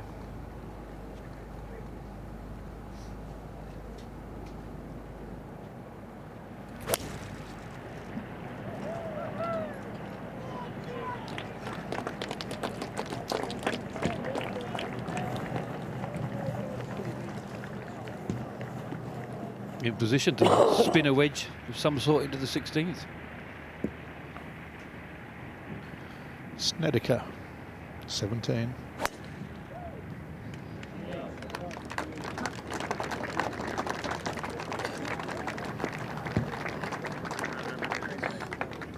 That's good.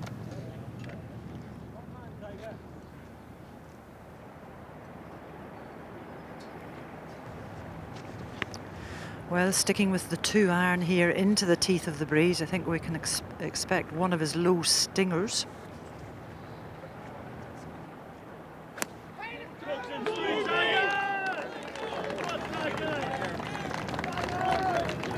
Well, that's how little he fancies the driver, because at 17th, 460 yards back into the breeze. He's 7 shots behind. Takes a 2-iron. This is the way it stands with just 3 holes remaining for Adam Scott. He is 3 ahead. He was 4 clear, 4 to play.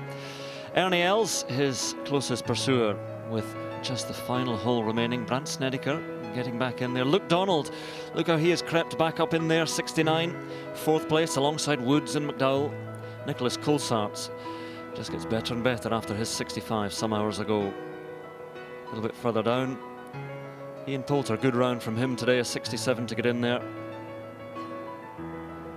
Good Open Championship for Matthew Baldwin, a 71 today, just outside the top 20. Paul Lawrie threatened in the first couple of rounds, really slipped away yesterday with all his putting woes. Lee Westwood, not to be.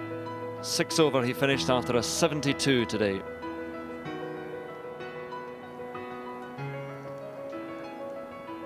Further down still, there is the name of Dale Whitnell. Peter Alice was mentioning him earlier, the 2009 Walker Cup player. Finished on 8 over par. Rory McIlroy, 8 over par as well. Just 127 yards left for Graham McDowell, second to the 16th, and he's 1 yard further away than Adam Scott, so Adam failed to get a... Well, almost identical from the tee, ball speed exactly the same. This is from our launch monitor, and carrying it 188 yards as well. Spin almost exactly the same, just irons.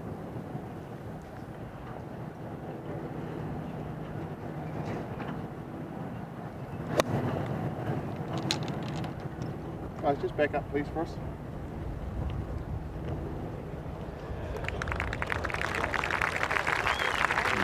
Very nice.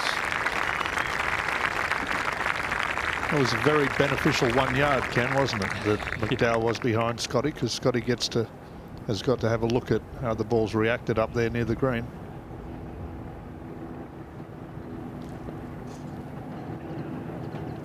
Adam Scott, can he apply a killer blow?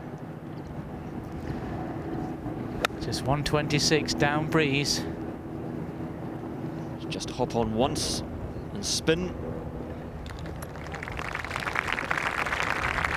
All the breeze that did that. You can see the flag fluttering fairly vigorously now.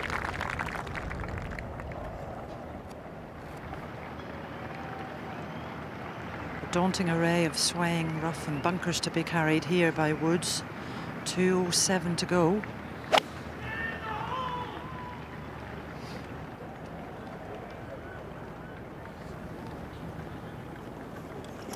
I think it was you said earlier today, Andrew, you can't keep having 200 yards to the hole and expect to make a challenge. Well, until he gets that driving and he feels comfortable with it. Final hole for Ernie Els, and the big stick is out. This is a daunting drive. Absolutely no worse than a par required. Is it coming back? Beauty from Els.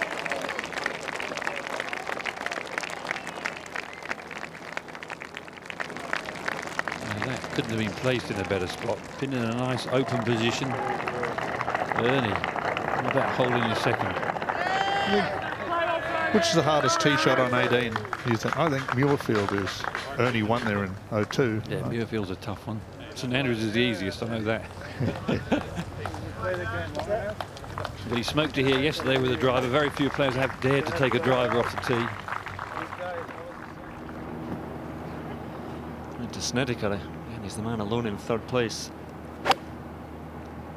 Left. Just see the top of the flag there, just to the right of the camera tower.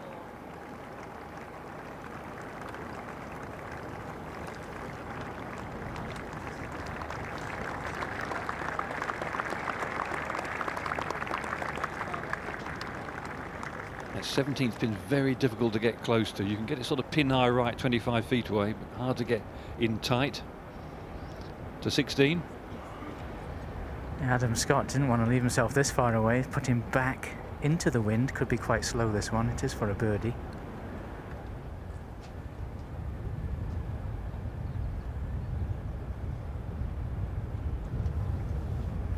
See that head come up and turn left very quickly.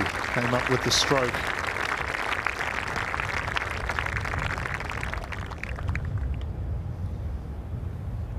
Got to give some credit to his newish coach. He left Butch Harmon and started working with a man who's also his brother-in-law, Brad Malone.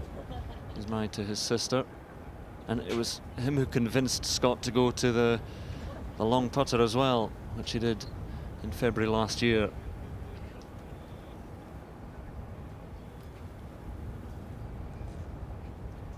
That long putter will be tested with another fiddly putt.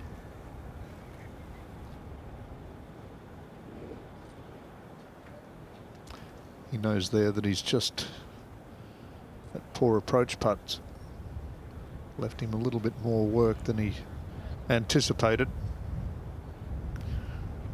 Nerve ends would be tingling. Well, 3 pars and it's his.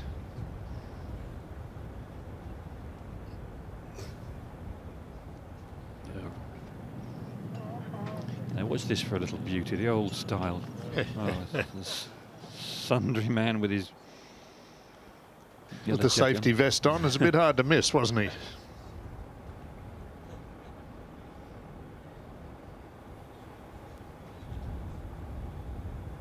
McDowell now just looking for a high finish.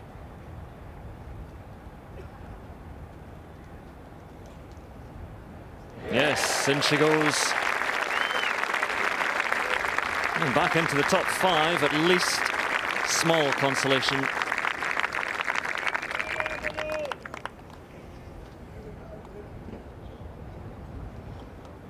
This is an old-fashioned one. He's playing it like a putter, very upright with a 5-iron or something, just nudge it along the ground. I love it. That is just a delight. Absolute delight, Tiger. There'll be a few Scotsmen that would have warmed their hearts there. What a shame Peter wasn't commentating. Peter would have loved that. Peter Thompson, not a Scotsman, but he would have loved that too. Okay, Scotty, big putt. They're all big, but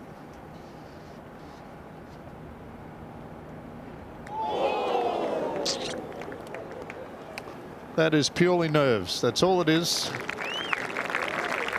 Bit pumped up with the second shot, flew it onto the green instead of around, or just short. And the 3 putt. Meanwhile, up on the 18th. 100 yards dead for Ernie. Get closer to the crowd, tries to hold it in there. He doesn't know he is only 2 behind at the moment. What a record this man has in the Open Championship. He was the winner at Muirfield in 2002. He's come so close on other occasions. That playoff in 2004. And he's close again.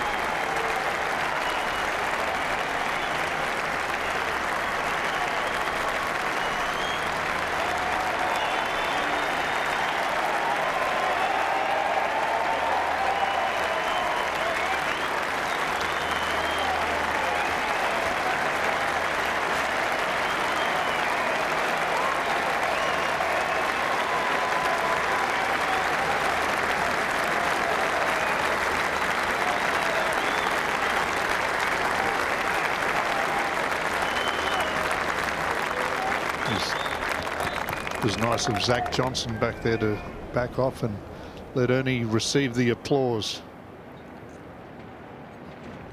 Well, all of a sudden, this is getting a lot tighter than what we assumed a few minutes ago. As Graham McDowell, this is tee shot into the wind on 17.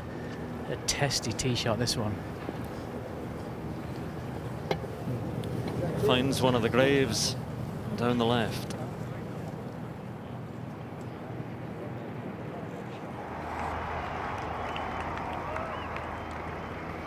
The man in third place, Brant Snedeker, 17.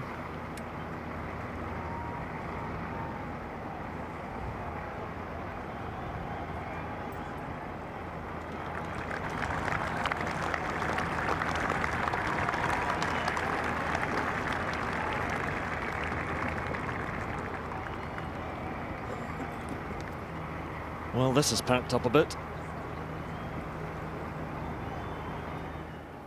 Adam Scott. He's picking up his tee quickly. Beautiful drive on the 17th. I think that was the most important swing of his life, getting it in the fairway here on 17. His iron play this week has been stellar.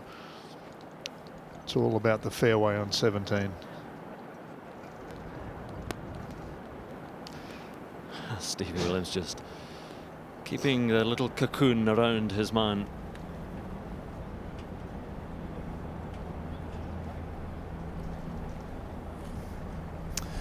Well, Zach really hasn't had a very good day at all. It is coming to a bit of a sad end.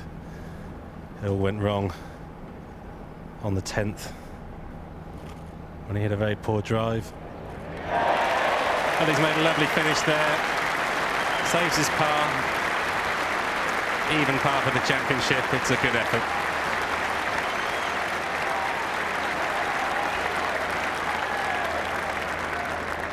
Just sneaks into the top 10. Well, the top 10 players that finish this week, they're exempt for 2013, the Open at Muirfield, so he just managed to do that.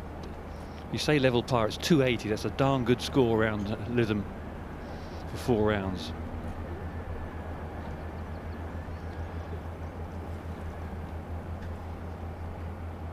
Well, he's finished second at Lytham before, he's finished third at Lytham before. He hasn't finished first.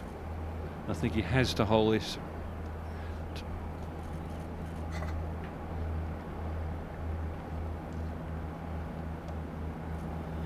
Well, don't go out wondering.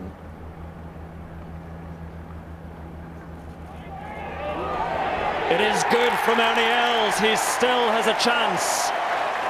A wondrous putt in the final green. A great round from Ernie Els. And it may not be his final shot today. The old Ernie.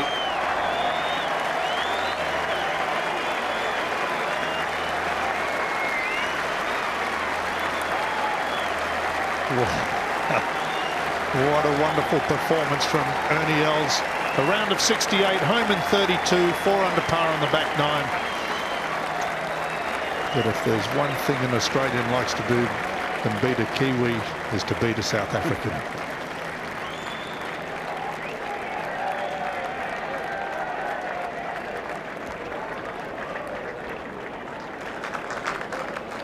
Wonderful effort, Ernie. 2002 champion at Muirfield in a playoff, 2-time US Open champion, in the doldrums for quite a few years. Come back and started to play some wonderful golf, and what a day today. We're over here at the 17th with Adam Scott, and I guarantee Adam Scott has never heard anything so loud in his life when that putt went in from Ernie Els at 18. Without any doubt, he knows exactly what the score is. And the guy just right at the marsh and leaning down. Scott leads by 1. He's found the fairway at 17. Yeah. What are you on? 80 through.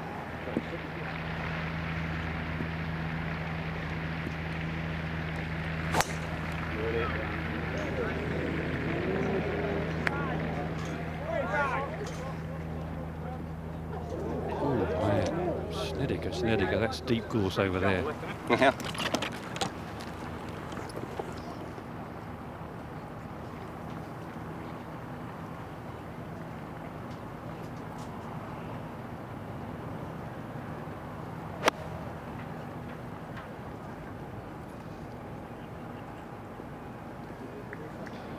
Well, we've got a couple of giants of the game joining me. Peter Ellis and Nick Fowler. Welcome, lads. It's exciting stuff.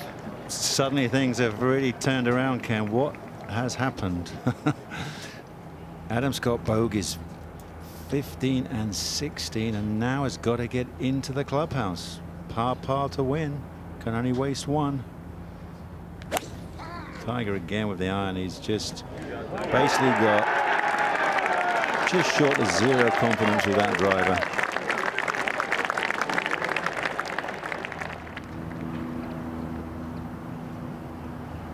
...176 yards for Adam Scott, second to the 17th. We had a great opportunity on 15 and pulled that one. Sit down. And all of a sudden the body feels different. The golf balls aren't going where he... Oh, he's buried. Almost into Gary Player land. My goodness, Peter. Well, yes, it's just gone into the thick stuff on the... I think it's only about a yard, if that, off the corner of the fairway, but suddenly things are getting very tight. Very nervy now. The whole thing's been a bit untidy, certainly from the big players. Tiger Woods, though, you see, he's going to finish, I don't know, 4th, 5th. I mean, he's played, by his great standard, he's played rubbish, which is quite extraordinary. If he finishes with a 3 here, he'll be in the frame. Well, one final iron shot for Woods, 7 iron from the centre of the fairway. I think Tiger just... This is just sheer desperation now. He's fed up. Can't believe he's had a day when he's had a triple bogey, 3 bogeys in a row, middle of the back 9. This Lytham St Andrews is such a cruel course that you have got to be absolutely on your A game. Pot bunkers, vengeful, lush rough. Looks a little bit limpy as well. Well, maybe from the... A few people noticed that from his modified... what do they call it? The modified pigeon stance at the... his yoga term, I think, at the 6th hole there. May have just tweaked a knee.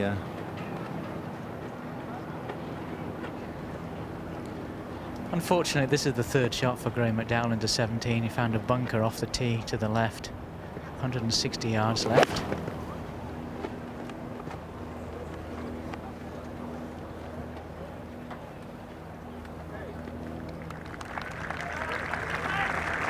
On for 3, but a long way away. And there'll be, whatever happens from here on in, there'll be a number of them when they're driving home tonight or sitting having supper or having a large one. Where did it all go wrong? It was in the palm of my hand and it slipped away. Well, then he's decided to stick around, Peter, and go to the putting green. Get a stay. Most important thing is stay in the mode, stay in the right intensity. Doesn't want to do any interviews. Not going to tell any stories right now. Just get in the corner of the putting green and just chill, just hang it out.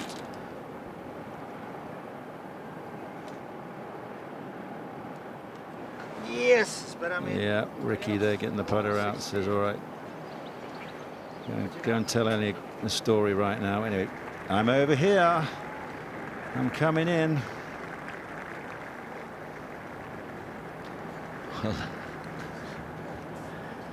Well, Snedeker's taken the drop. He's gone back, keeping the point between him and the flag. Reasonable lie. It's been quite trampled by the galleries. He's got an approximate 156 yards or so to go. I'll have to say that's an approximation. Really can't see anything. Coming over gorse, part of the grandstand, everything. So you're going to have to move. Adam Scott's ball is in some really thick rough, but you know, quite often when they play in the States, they have some thick rough around the greens. Probably not quite as bad as this, but I'm sure over the years he's practiced a lot of these. It's slightly on the upslope. Trouble is the green slope's a fraction away from him. Yeah, I don't know, Phil. We know this is where a lot of the water is drained, and it's pretty juicy down there, you know. And now with the nerve ends jangling, thinking of what he's going to do. He can either stub it, and it could go a yard, or he jams it, traps the ball, gets too much contact with the ball, and sends it 15 feet past. Or it's the shot of his life. No, he got the golf ball. So all of a sudden we have a drama. If he holds that, he's got his 2-shot cushion. If he misses it, he has to make a par at the last to win. And many have failed at that hurdle. Big players, but Tiger's getting great applause.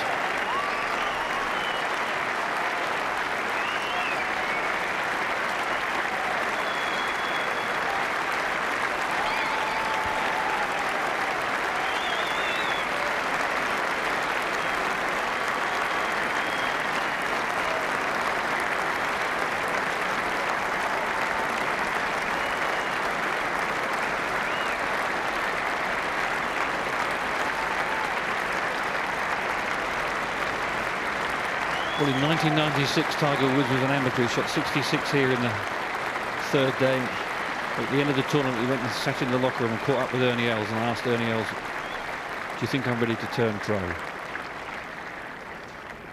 He's been quite successful as well. They've got a good decision. It was in that clubhouse window, just on that right corner. He was in the locker room there. Ernie was finishing his round, having a beer, he said, because he'd slightly blown the tournament. McDowell to try and save par at 17.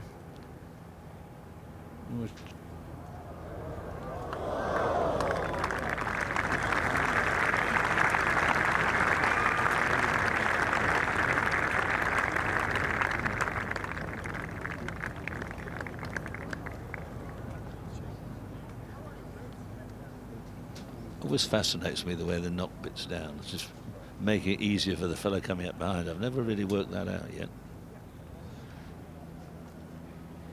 Snedeker got to there. That's 4 he's played. Extraordinary there. This will go down in the records books as one of those, whatever happens from here on in, particularly if Els wins. And it looks as if you've got a very good chance now. Of course, it play off his odds on as well, but I don't know. It's been a funny sort of day. Hope he doesn't get indigestion. That's not cheese and pickle, Ernie. Well, this is Bit it. of Mowbray pie. This is the putt of the championship, Peter.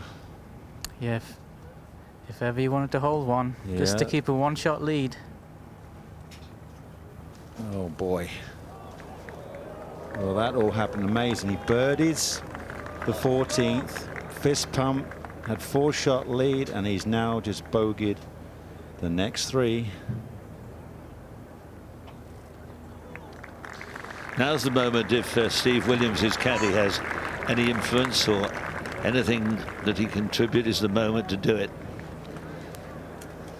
Oh, Scott's in his 30s. He's been around a long time. He's won big events, not with the value of this one, perhaps, but pretty big stuff. And now this, I think, is one of the most difficult finishing holes in championship golf, as Tiger lines up for a birdie. He usually holds these just for a wry, sarcastic smile at the end of the day. Hurry. Like Jack Nicklaus, always hold a putt on the last green.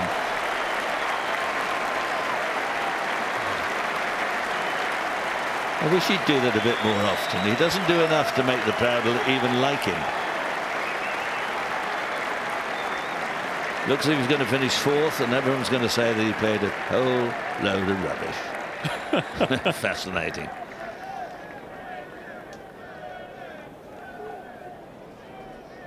Yeah, nice to see him tip his hat and really have a genuine smile.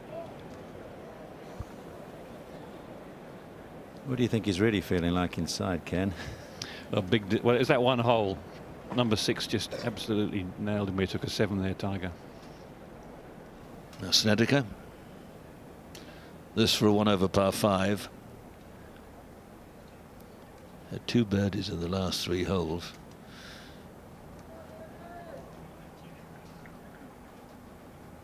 Yep. Well, a good championship for Snedeker. Few shaky holes today, but around a 74. He'll be back. Wonderful arena, this 18th. Now, Nick, what do you think? A birdie and he wins the Open. Well, obviously, and more importantly, what club's he going to hit? Exactly, they're going to throttle back. He's been driving so beautifully, so confidently, but suddenly he must be shaking inside. He's just bogeyed the last 3, misses a tiddler on 16. That just changed the whole atmosphere. I mean, look at those bunkers there. It's got to be perfection off the tee here at the 18th. It's a great finishing. Oh, this one and the 18th at Muirfield, I think, are 2 absolute crackers. The ideal line is that right-hand bunker, the next 3, the 3 bunkers there down the left. That right-hand one with a little fade on the left to right wind, and gets away with it. Cannot block it because as Graham McDowell's ball just flew over that nasty gorse bush that backs into that right-hand bunker. So, oh, 3-wood. Well, it's got to be perfect.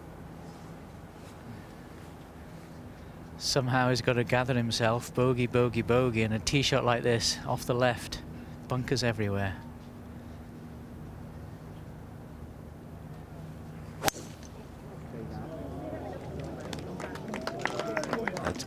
He's watching it very carefully. It's heading a little right, and it's in.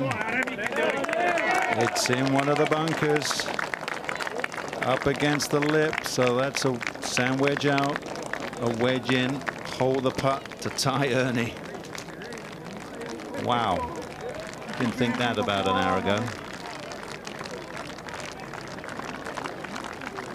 And those bunkers have spoiled a few over the years. First I ever saw was a man called Leopoldo Ruiz from Argentina, wanted a 4 to tie. Then Eric Brown, an old Scottish pro, and Christy O'Connor all came down with a 4 to tie, took 5. When he held that putt on 14, Ken, I said, don't count your chickens. No, it was the 3 putt at 16. Actually, Yeah. probably the slight misjudgment with his second shot, trying to carry it onto the green and spin it. But it's still, he's down. It's still in his hands. Only just. Just, yeah. He's got. It's almost like well, there's no options. Absolutely no margin of error. Out the bunker, on the green and close. Who knows? Maybe he holds his 3rd shot from 80 yards, but more than likely got to make a putt to tie now.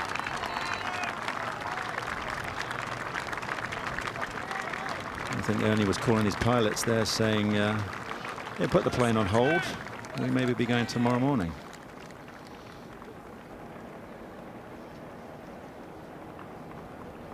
Playoff holes, Peter, is first, 16, 17 and 18. If there is a playoff, 4-hole playoff.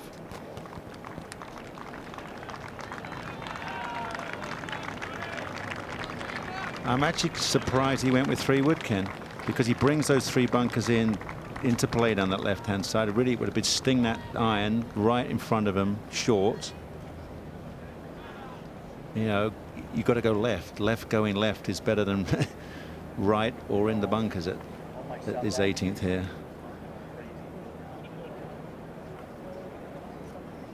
Parky, what's he looking at? How's that lying? It's not very good for Adam Scott. He's right underneath the lip, so he won't be able to advance it much more than 30 yards, 40 yards.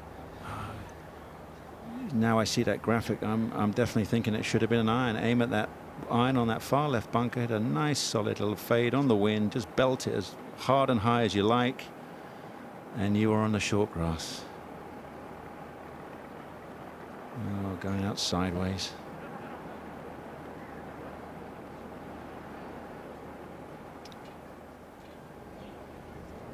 Yeah, well, he's all right. He's just going to chunk it out sideways, but Steve Williams just making sure he's thinking straight.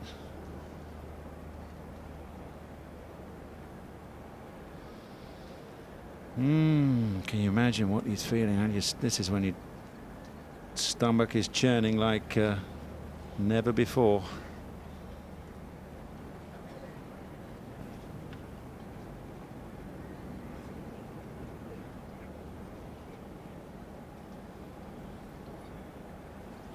He's thinking about this and all. He just wants to chunk it out 10-15 yards right in front of him. Square to the hole. Come out sideways and regroup, a big regroup he's going to need. I think that's exactly what he's doing. I think he's just gathering himself together.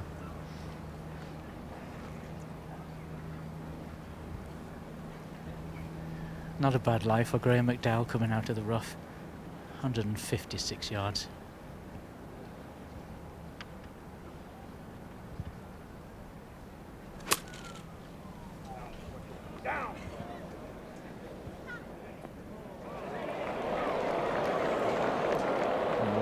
No, don't be cruel. Oh, it's lucky. Not quite into Gary Player's corner.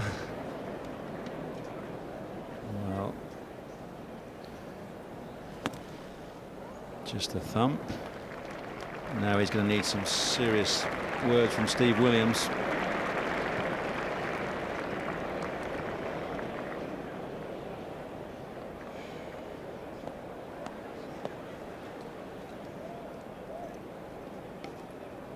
At least there's nothing impossible about this shot, Ken, is there? You know, it's straightforward. The green's been reacting nicely, so it's not like there's anything ridiculous is going to happen. It's all in his hands.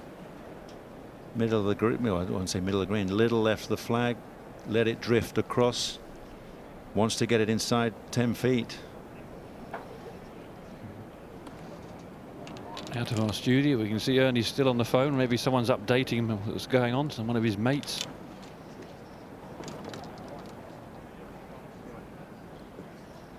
Well, it's a perfect angle to the flag. It's a shame it's taken 2 to get here.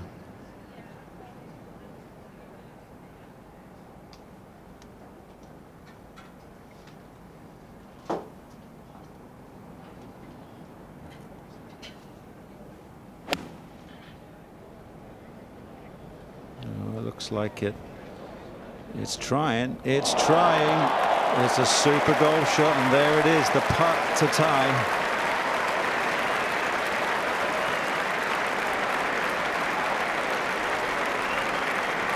Kenny had that amazing win at the Players when he pulled his second shot into the water, chipped up, and then had to make about an 8-footer to win that. And here it is. Almost very similar. A couple of bad pulls down 15 and 17. Have to say even that tee shot on 18 was a slight pull.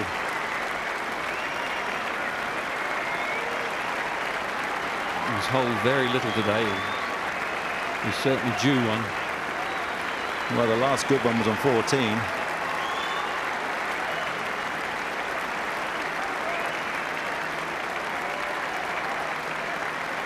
Great scenes, Peter, great scenes.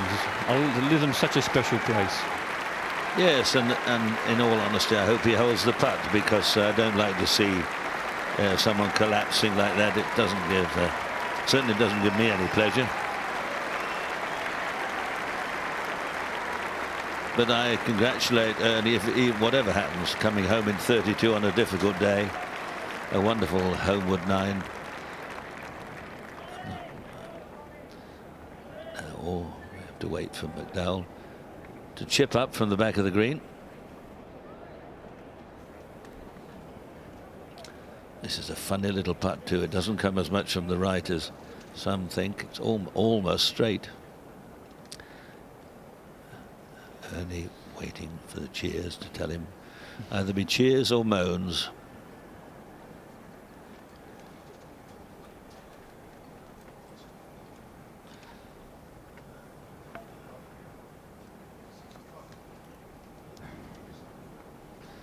McDowell is 2 under par.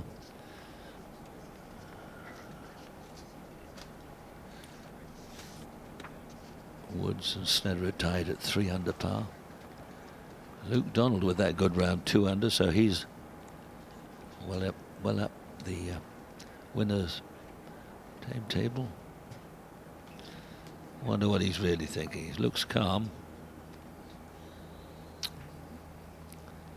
Yeah, just be waiting for Graham to get off his through line and start working on his line here.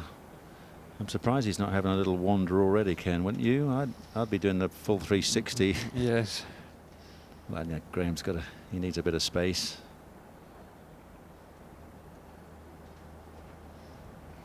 It's amazing how so many people can be quiet all of a sudden for Graham McDowell. The That's his third shot. It's for a bird. If it goes in, of course, he's going to tie for third place. And this may give Adam a clue, depending how hard he hits it.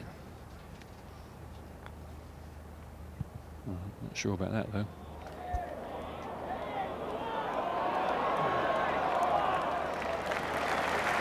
Delightfully judged.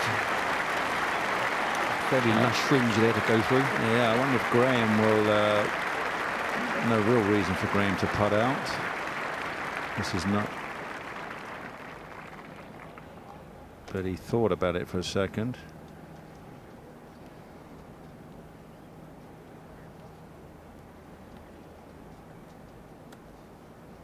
I think you're right, Peter. It's probably just fractionally above right edge. Might be half a ball. Feeds in from that player's right hand side, left hand side of the screen of those bunkers. A little bit of a downslope. It's like that putt down the hill on the 18th at Augusta, the one that Sandy Lyle hold. I've seen that dozens of times, and I've not seen it hold many times.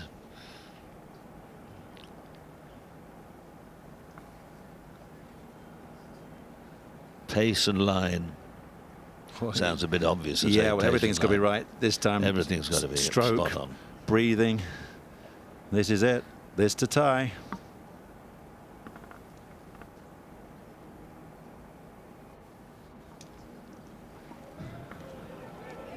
Nope. And there it is. Adam Scott. Ernie Els wins. Congratulations, Ernie. And Adam Scott's going to be scarred for life.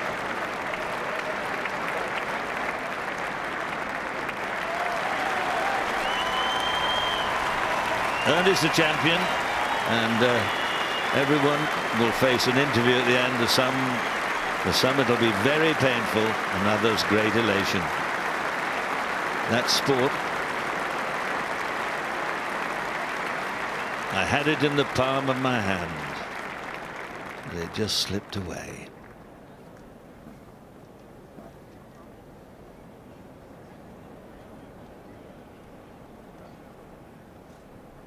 I don't think tears are far away.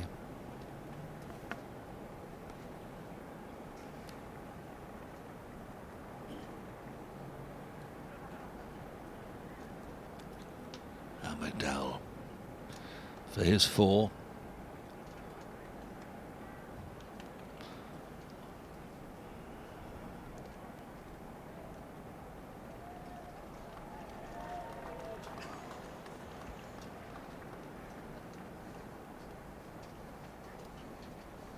Well done. Very much an up and down round for Graham, but he finishes at 2 under par.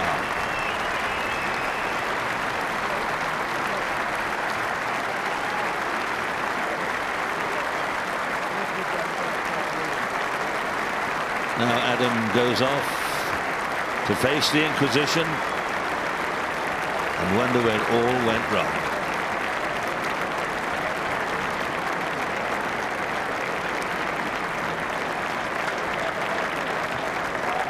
He's absolutely shell-shocked, isn't he, Peter? Oh, shattered. Understandably. Absolutely shattered. The prize presentation will take place in approximately 5 minutes' time at the 18th green. We hope that you will remain in your seats to welcome the Open champion. Finished with 4 5s, 4 bogeys. Early finished in fine style. Came home in 32. It's almost impossible to work out these things. They happen in a way sometimes you don't understand why or how. Looked as if Ernie had lost it round about 8-9 on the outward holes and fought back, came home in 32, and at the end of the day, the winner. Quite extraordinary. Quite an extraordinary day.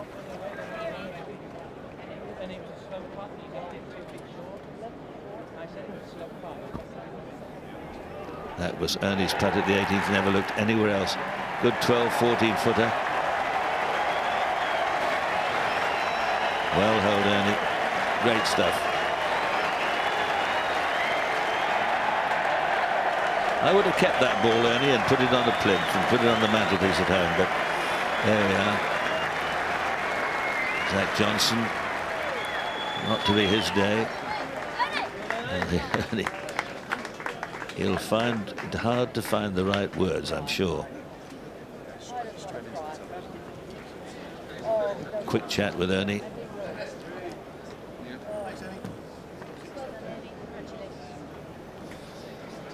Well, another look at Ernie's winning putt. Wonderful. Great applause as he walked onto the green, played a super second, and then finishes off with a lovely putt. Contrast to Adam Scott. Put it in the bunker, could only come out sideways, played a very good third shot into the green, but it wasn't to be. It wasn't to be.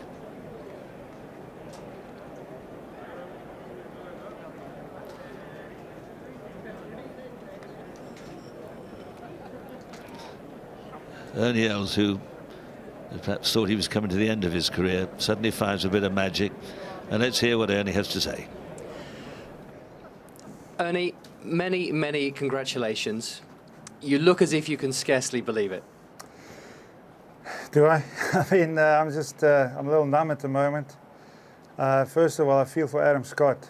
You know, he's a great friend of mine, and you know, obviously we both wanted to win very badly. You know, me for different reasons, and him also. And I really feel for him. But you know, that's the nature of the beast. You know, that's why we're out here, and that's why you win, you lose, and you know. It was my time for some reason. You had 20 minutes, half an hour to kill. You were on the practice putting green. Were you preparing mentally for a playoff at that stage? Yeah, I was hoping at best a playoff. You know, I was on the 17th green. I left my putt just short, and I looked over at Scotty. He was on the 16th tee. I didn't even know he bogeyed 15, and as we all know, 16 is not the hardest hole.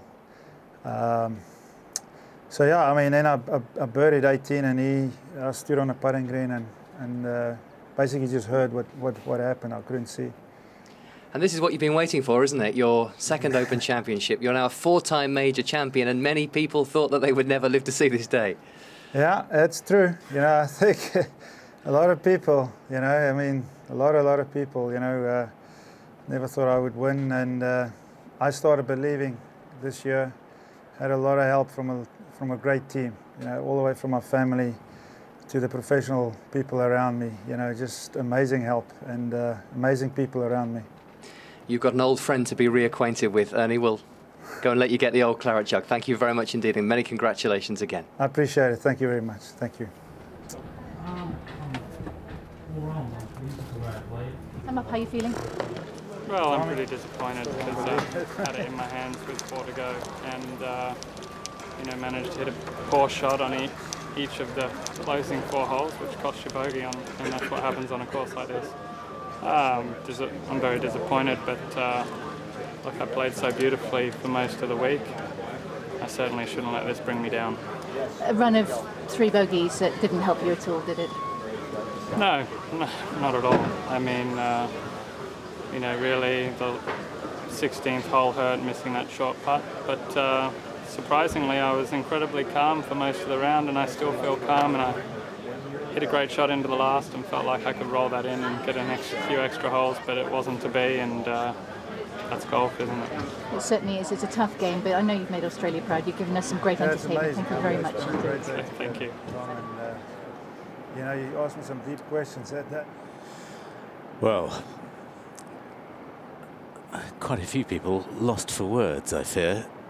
One just has to feel so sorry for poor old Adam Scott. What a way to lose it. Bogeying the last 4. Just never quite had that last putt on line. Can't really imagine just how sick he must be feeling. And so the traditional scene builds around the 18th on the final day of the Open Championship. It's a wonderful stadium. It's a great theatre. Ricky Roberts, who's been through so much with Ernie, they had a little, well, they've had a couple of breaks when they needed some time off from each other. But he's been a good and loyal servant. He knows the boss so well.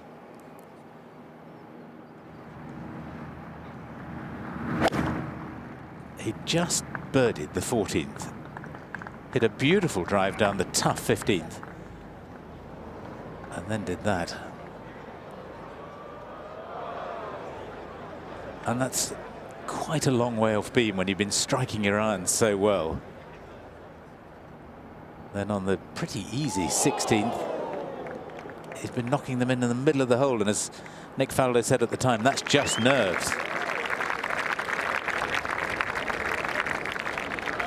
And suddenly, it's all getting a bit tense. Another good tee shot down the 17th. A blind approach to the green.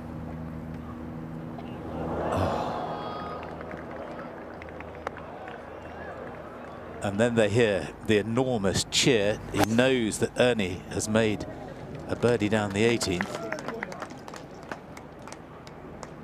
And it couldn't be worse down the 18th. Into the left-hand bunker, leaving him no shot at all. Can only knock it out sideways. Had actually a very good third shot in, gave himself a great chance of this putt to get into a playoff.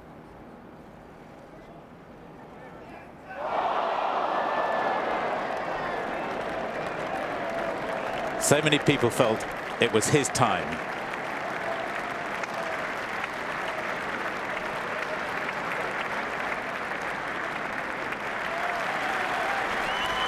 His parents came from Freckleton in Cheshire, not all that far away from here. His grandparents had a house overlooking the 10th tee here at Royal Lytham. He was born and brought up in Australia, of course, because his parents emigrated out there. And that's Dr. Cheryl Calder, who's had a great impact on his putting. She's a sports scientist. They call her the eye doctor. She's a member of the Sports Science Institute of South Africa. And she believes that you can train hand-eye coordination. And she's getting Ernie back to where he was. She said she's 80% there at the moment, another 20% to go, and she reckons by the end of this year she'll have that long putter out of his hands and he'll be back with a short putter. Very interesting lady. Thinks that over the last 10 years people's hand-eye coordination has really suffered. Their eyes basically have suffered because of the extensive use of laptops and clever mobile phones. She's certainly been helping Ernie Els from the start of this year. He's been looking better and better. He had the best putting statistics in the US Open when he just couldn't quite get over the line. But now he's won his second Open Championship ahead of Adam Scott, with Brandt Snedeker and Tiger Woods tied for third. It wasn't a great day for Tiger. Graham McDowell was certainly in the hunt until he hit that extraordinary shot into the par 5 11th. Luke Donald finished well. And of course, Nicholas Colsaerts ends up in a tie for 7th, having started much earlier in the day with the round of the day at 65, when conditions weren't quite so difficult. And he missed a couple of great birdie chances on the last couple of holes. He could have got it up to tied third at 3 under. Lots of ifs and buts, of course. Bubba Watson had a tough day, a 74. Good finishes from James Morrison and Matthew Baldwin. Paul Lawrie tied 34th in the end. Went so well for 2.5 days. The winner gets the gold medal. It's already engraved. And they must have done a very speedy job on the Claret Jug, because it was completely in doubt until Adam Scott missed that putt. But Els' name will be engraved. Peter Dawson, the chief executive of the Royal and Ancient Golf Club of St Andrews, carries out the trophy, the famous old Claret Jug, ready to announce the champion golfer of 2012.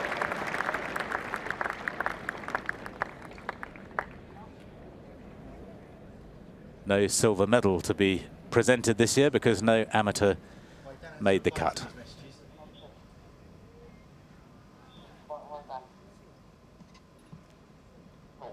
Ladies and gentlemen, Jim MacArthur, Chairman of the R&A Championship Committee.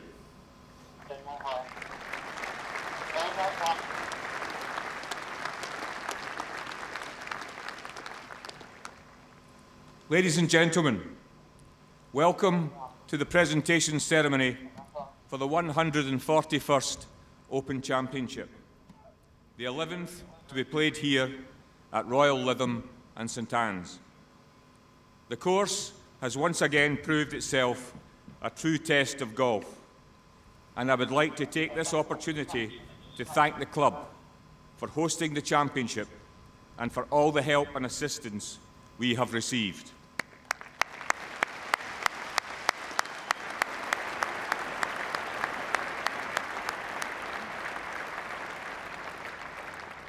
The vagaries of the British weather have been particularly challenging this year, and Paul Smith and his team of green staff deserve our fullest praise and congratulations for presenting the course in such magnificent condition.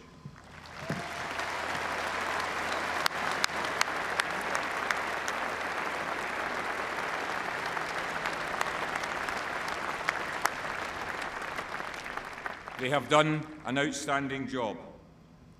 Our thanks go to the thousands of volunteers whose efforts are so important to the staging of this championship, to the competitors whose skills seem to grow each year, and lastly to you, our spectators, for supporting the players so knowledgeably and courteously, truly in the best traditions of the Open Championship.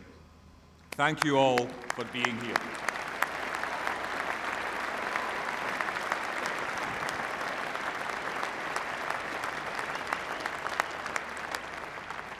May I also thank the residents of the properties immediately surrounding the golf course for their patience during what have been very busy weeks before and during the championship. I will now ask Peter Dawson to announce the prize winners and Dr. Howard Dempsey, captain of Royal Lytham and St Anne's Golf Club, to present the trophy.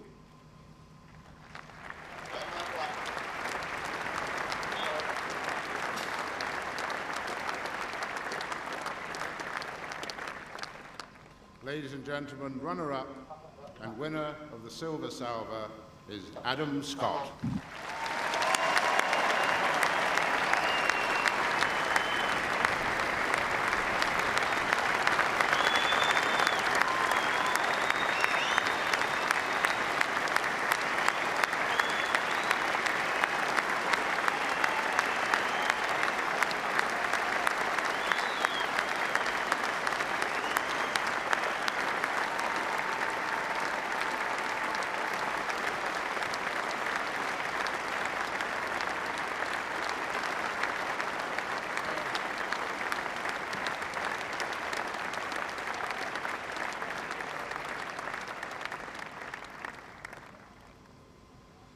And with a score of 273, the winner of the gold medal and the champion golfer of the year is Ernie Els.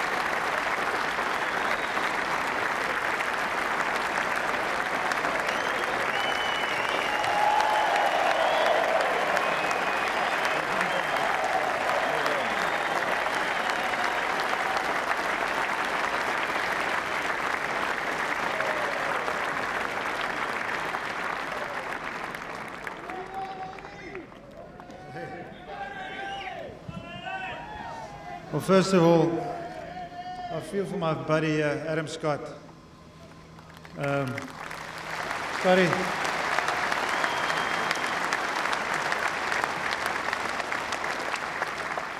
Scotty, you're a great player, great friend of mine. We've had some great battles in the past. I feel very fortunate, and you're going to win many of these. You've got too much talent.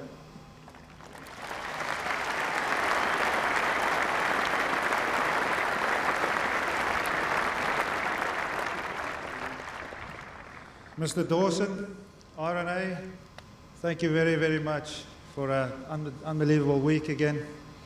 The golf course, you know, as always, you know, this is my third time here at Lytham, and the golf course is wonderful. I think I finished, you know, second in '96 and third, and I got this gift today. So RNA and Lytham Golf Club, you know, thank you very much.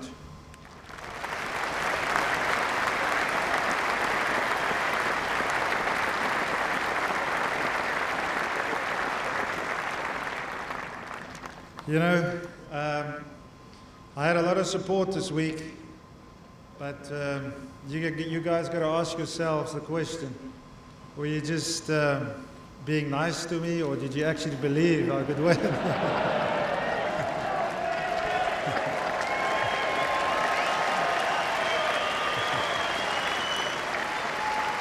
But it was a great feeling. I really enjoyed myself. You know, my family, I've got such a great team around me. You know, my family, my wife Liesel, you know, you guys are down in London with Ben and Samantha. I'm going to try and come and see you this evening. I'm supposed to go to Canada, but I think I'm going to blow that thing off. You know, I'd love to come see you guys.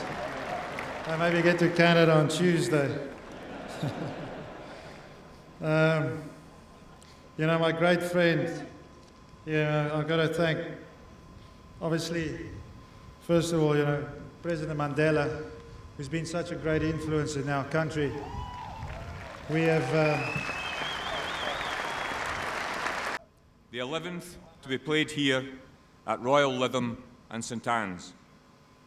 The course has once again proved itself a true test of golf, and I would like to take this opportunity to thank the club for hosting the championship and for all the help and assistance we have received.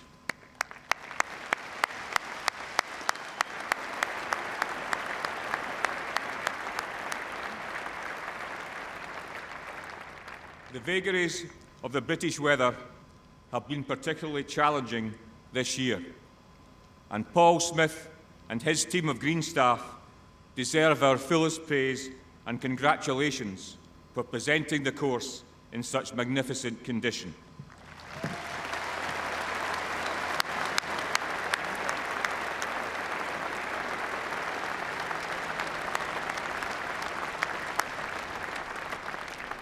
They have done an outstanding job.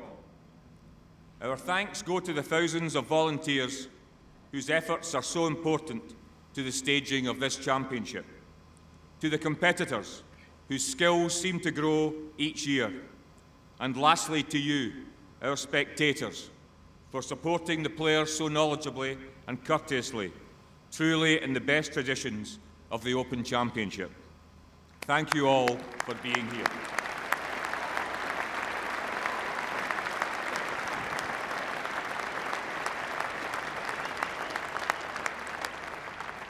May I also thank the residents of the properties immediately surrounding the golf course for their patience during what have been very busy weeks before and during the championship. I will now ask Peter Dawson to announce the prize winners and Dr. Howard Dempsey, captain of Royal Lytham and St Anne's Golf Club, to present the trophy.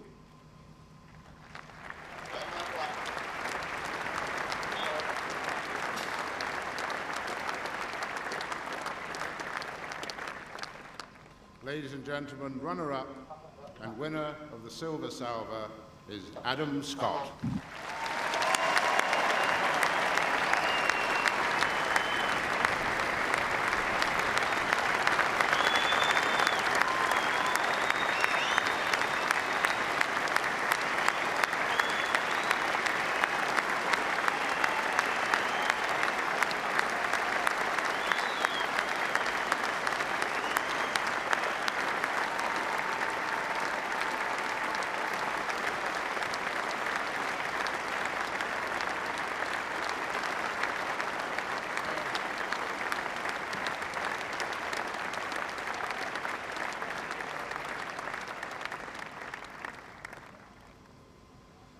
And with a score of 273, the winner of the gold medal and the champion golfer of the year is Ernie Els.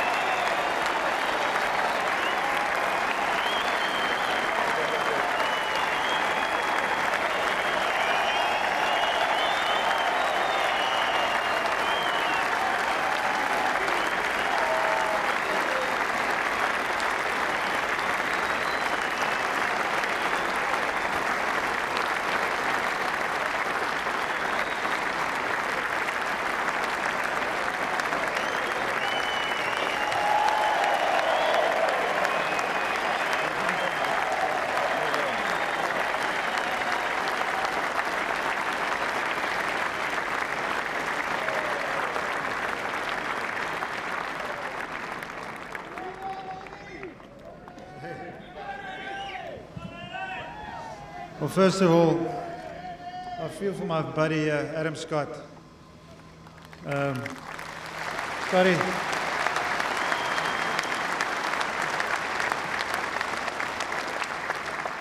Scotty, you're a great player, great friend of mine. We've had some great battles in the past. I feel very fortunate, and you're going to win many of these. You've got too much talent.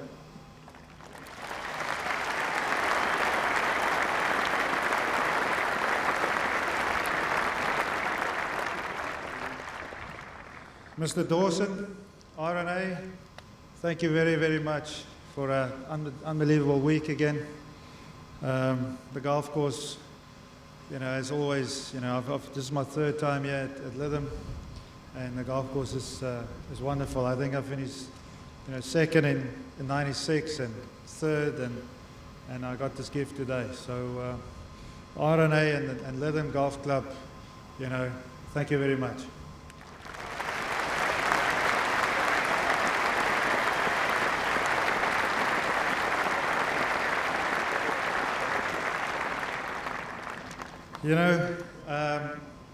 I had a lot of support this week, but you guys got to ask yourselves the question, were you just being nice to me, or did you actually believe I could win?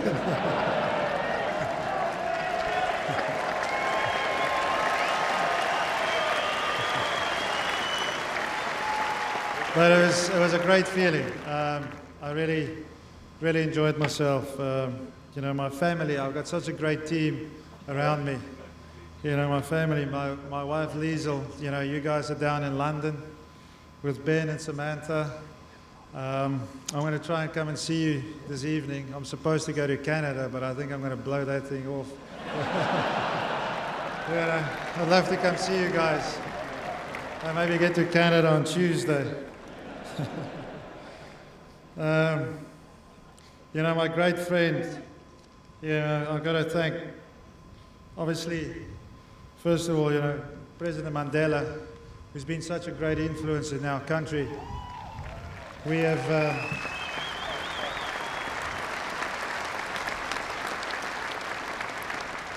been truly blessed to have a man like President Mandela take us through a very difficult time in our country, and everybody now, we can see the success of the country now, and it's only because of President Mandela. So thank you very much. We've all had opportunity to play this game. In South Africa, we've got great programs where talent keeps coming through. And on the forefront there, my good friend Johan Rupert, he's a great lover of sport, and he's helped me in my career, and he's helped a lot of other people in their career.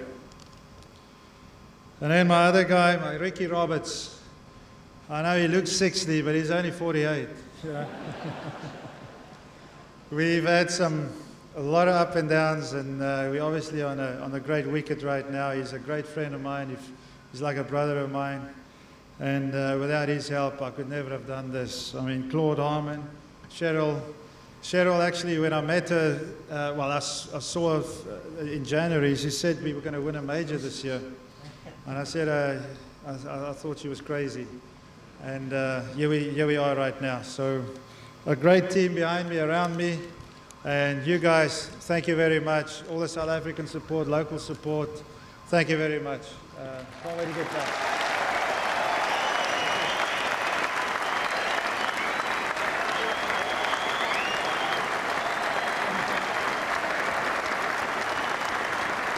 Ladies and gentlemen, that ends the presentation ceremony. Travel home safely, and we look forward to seeing you next year at Muirfield for the 142nd Open Championship. Thank you very much.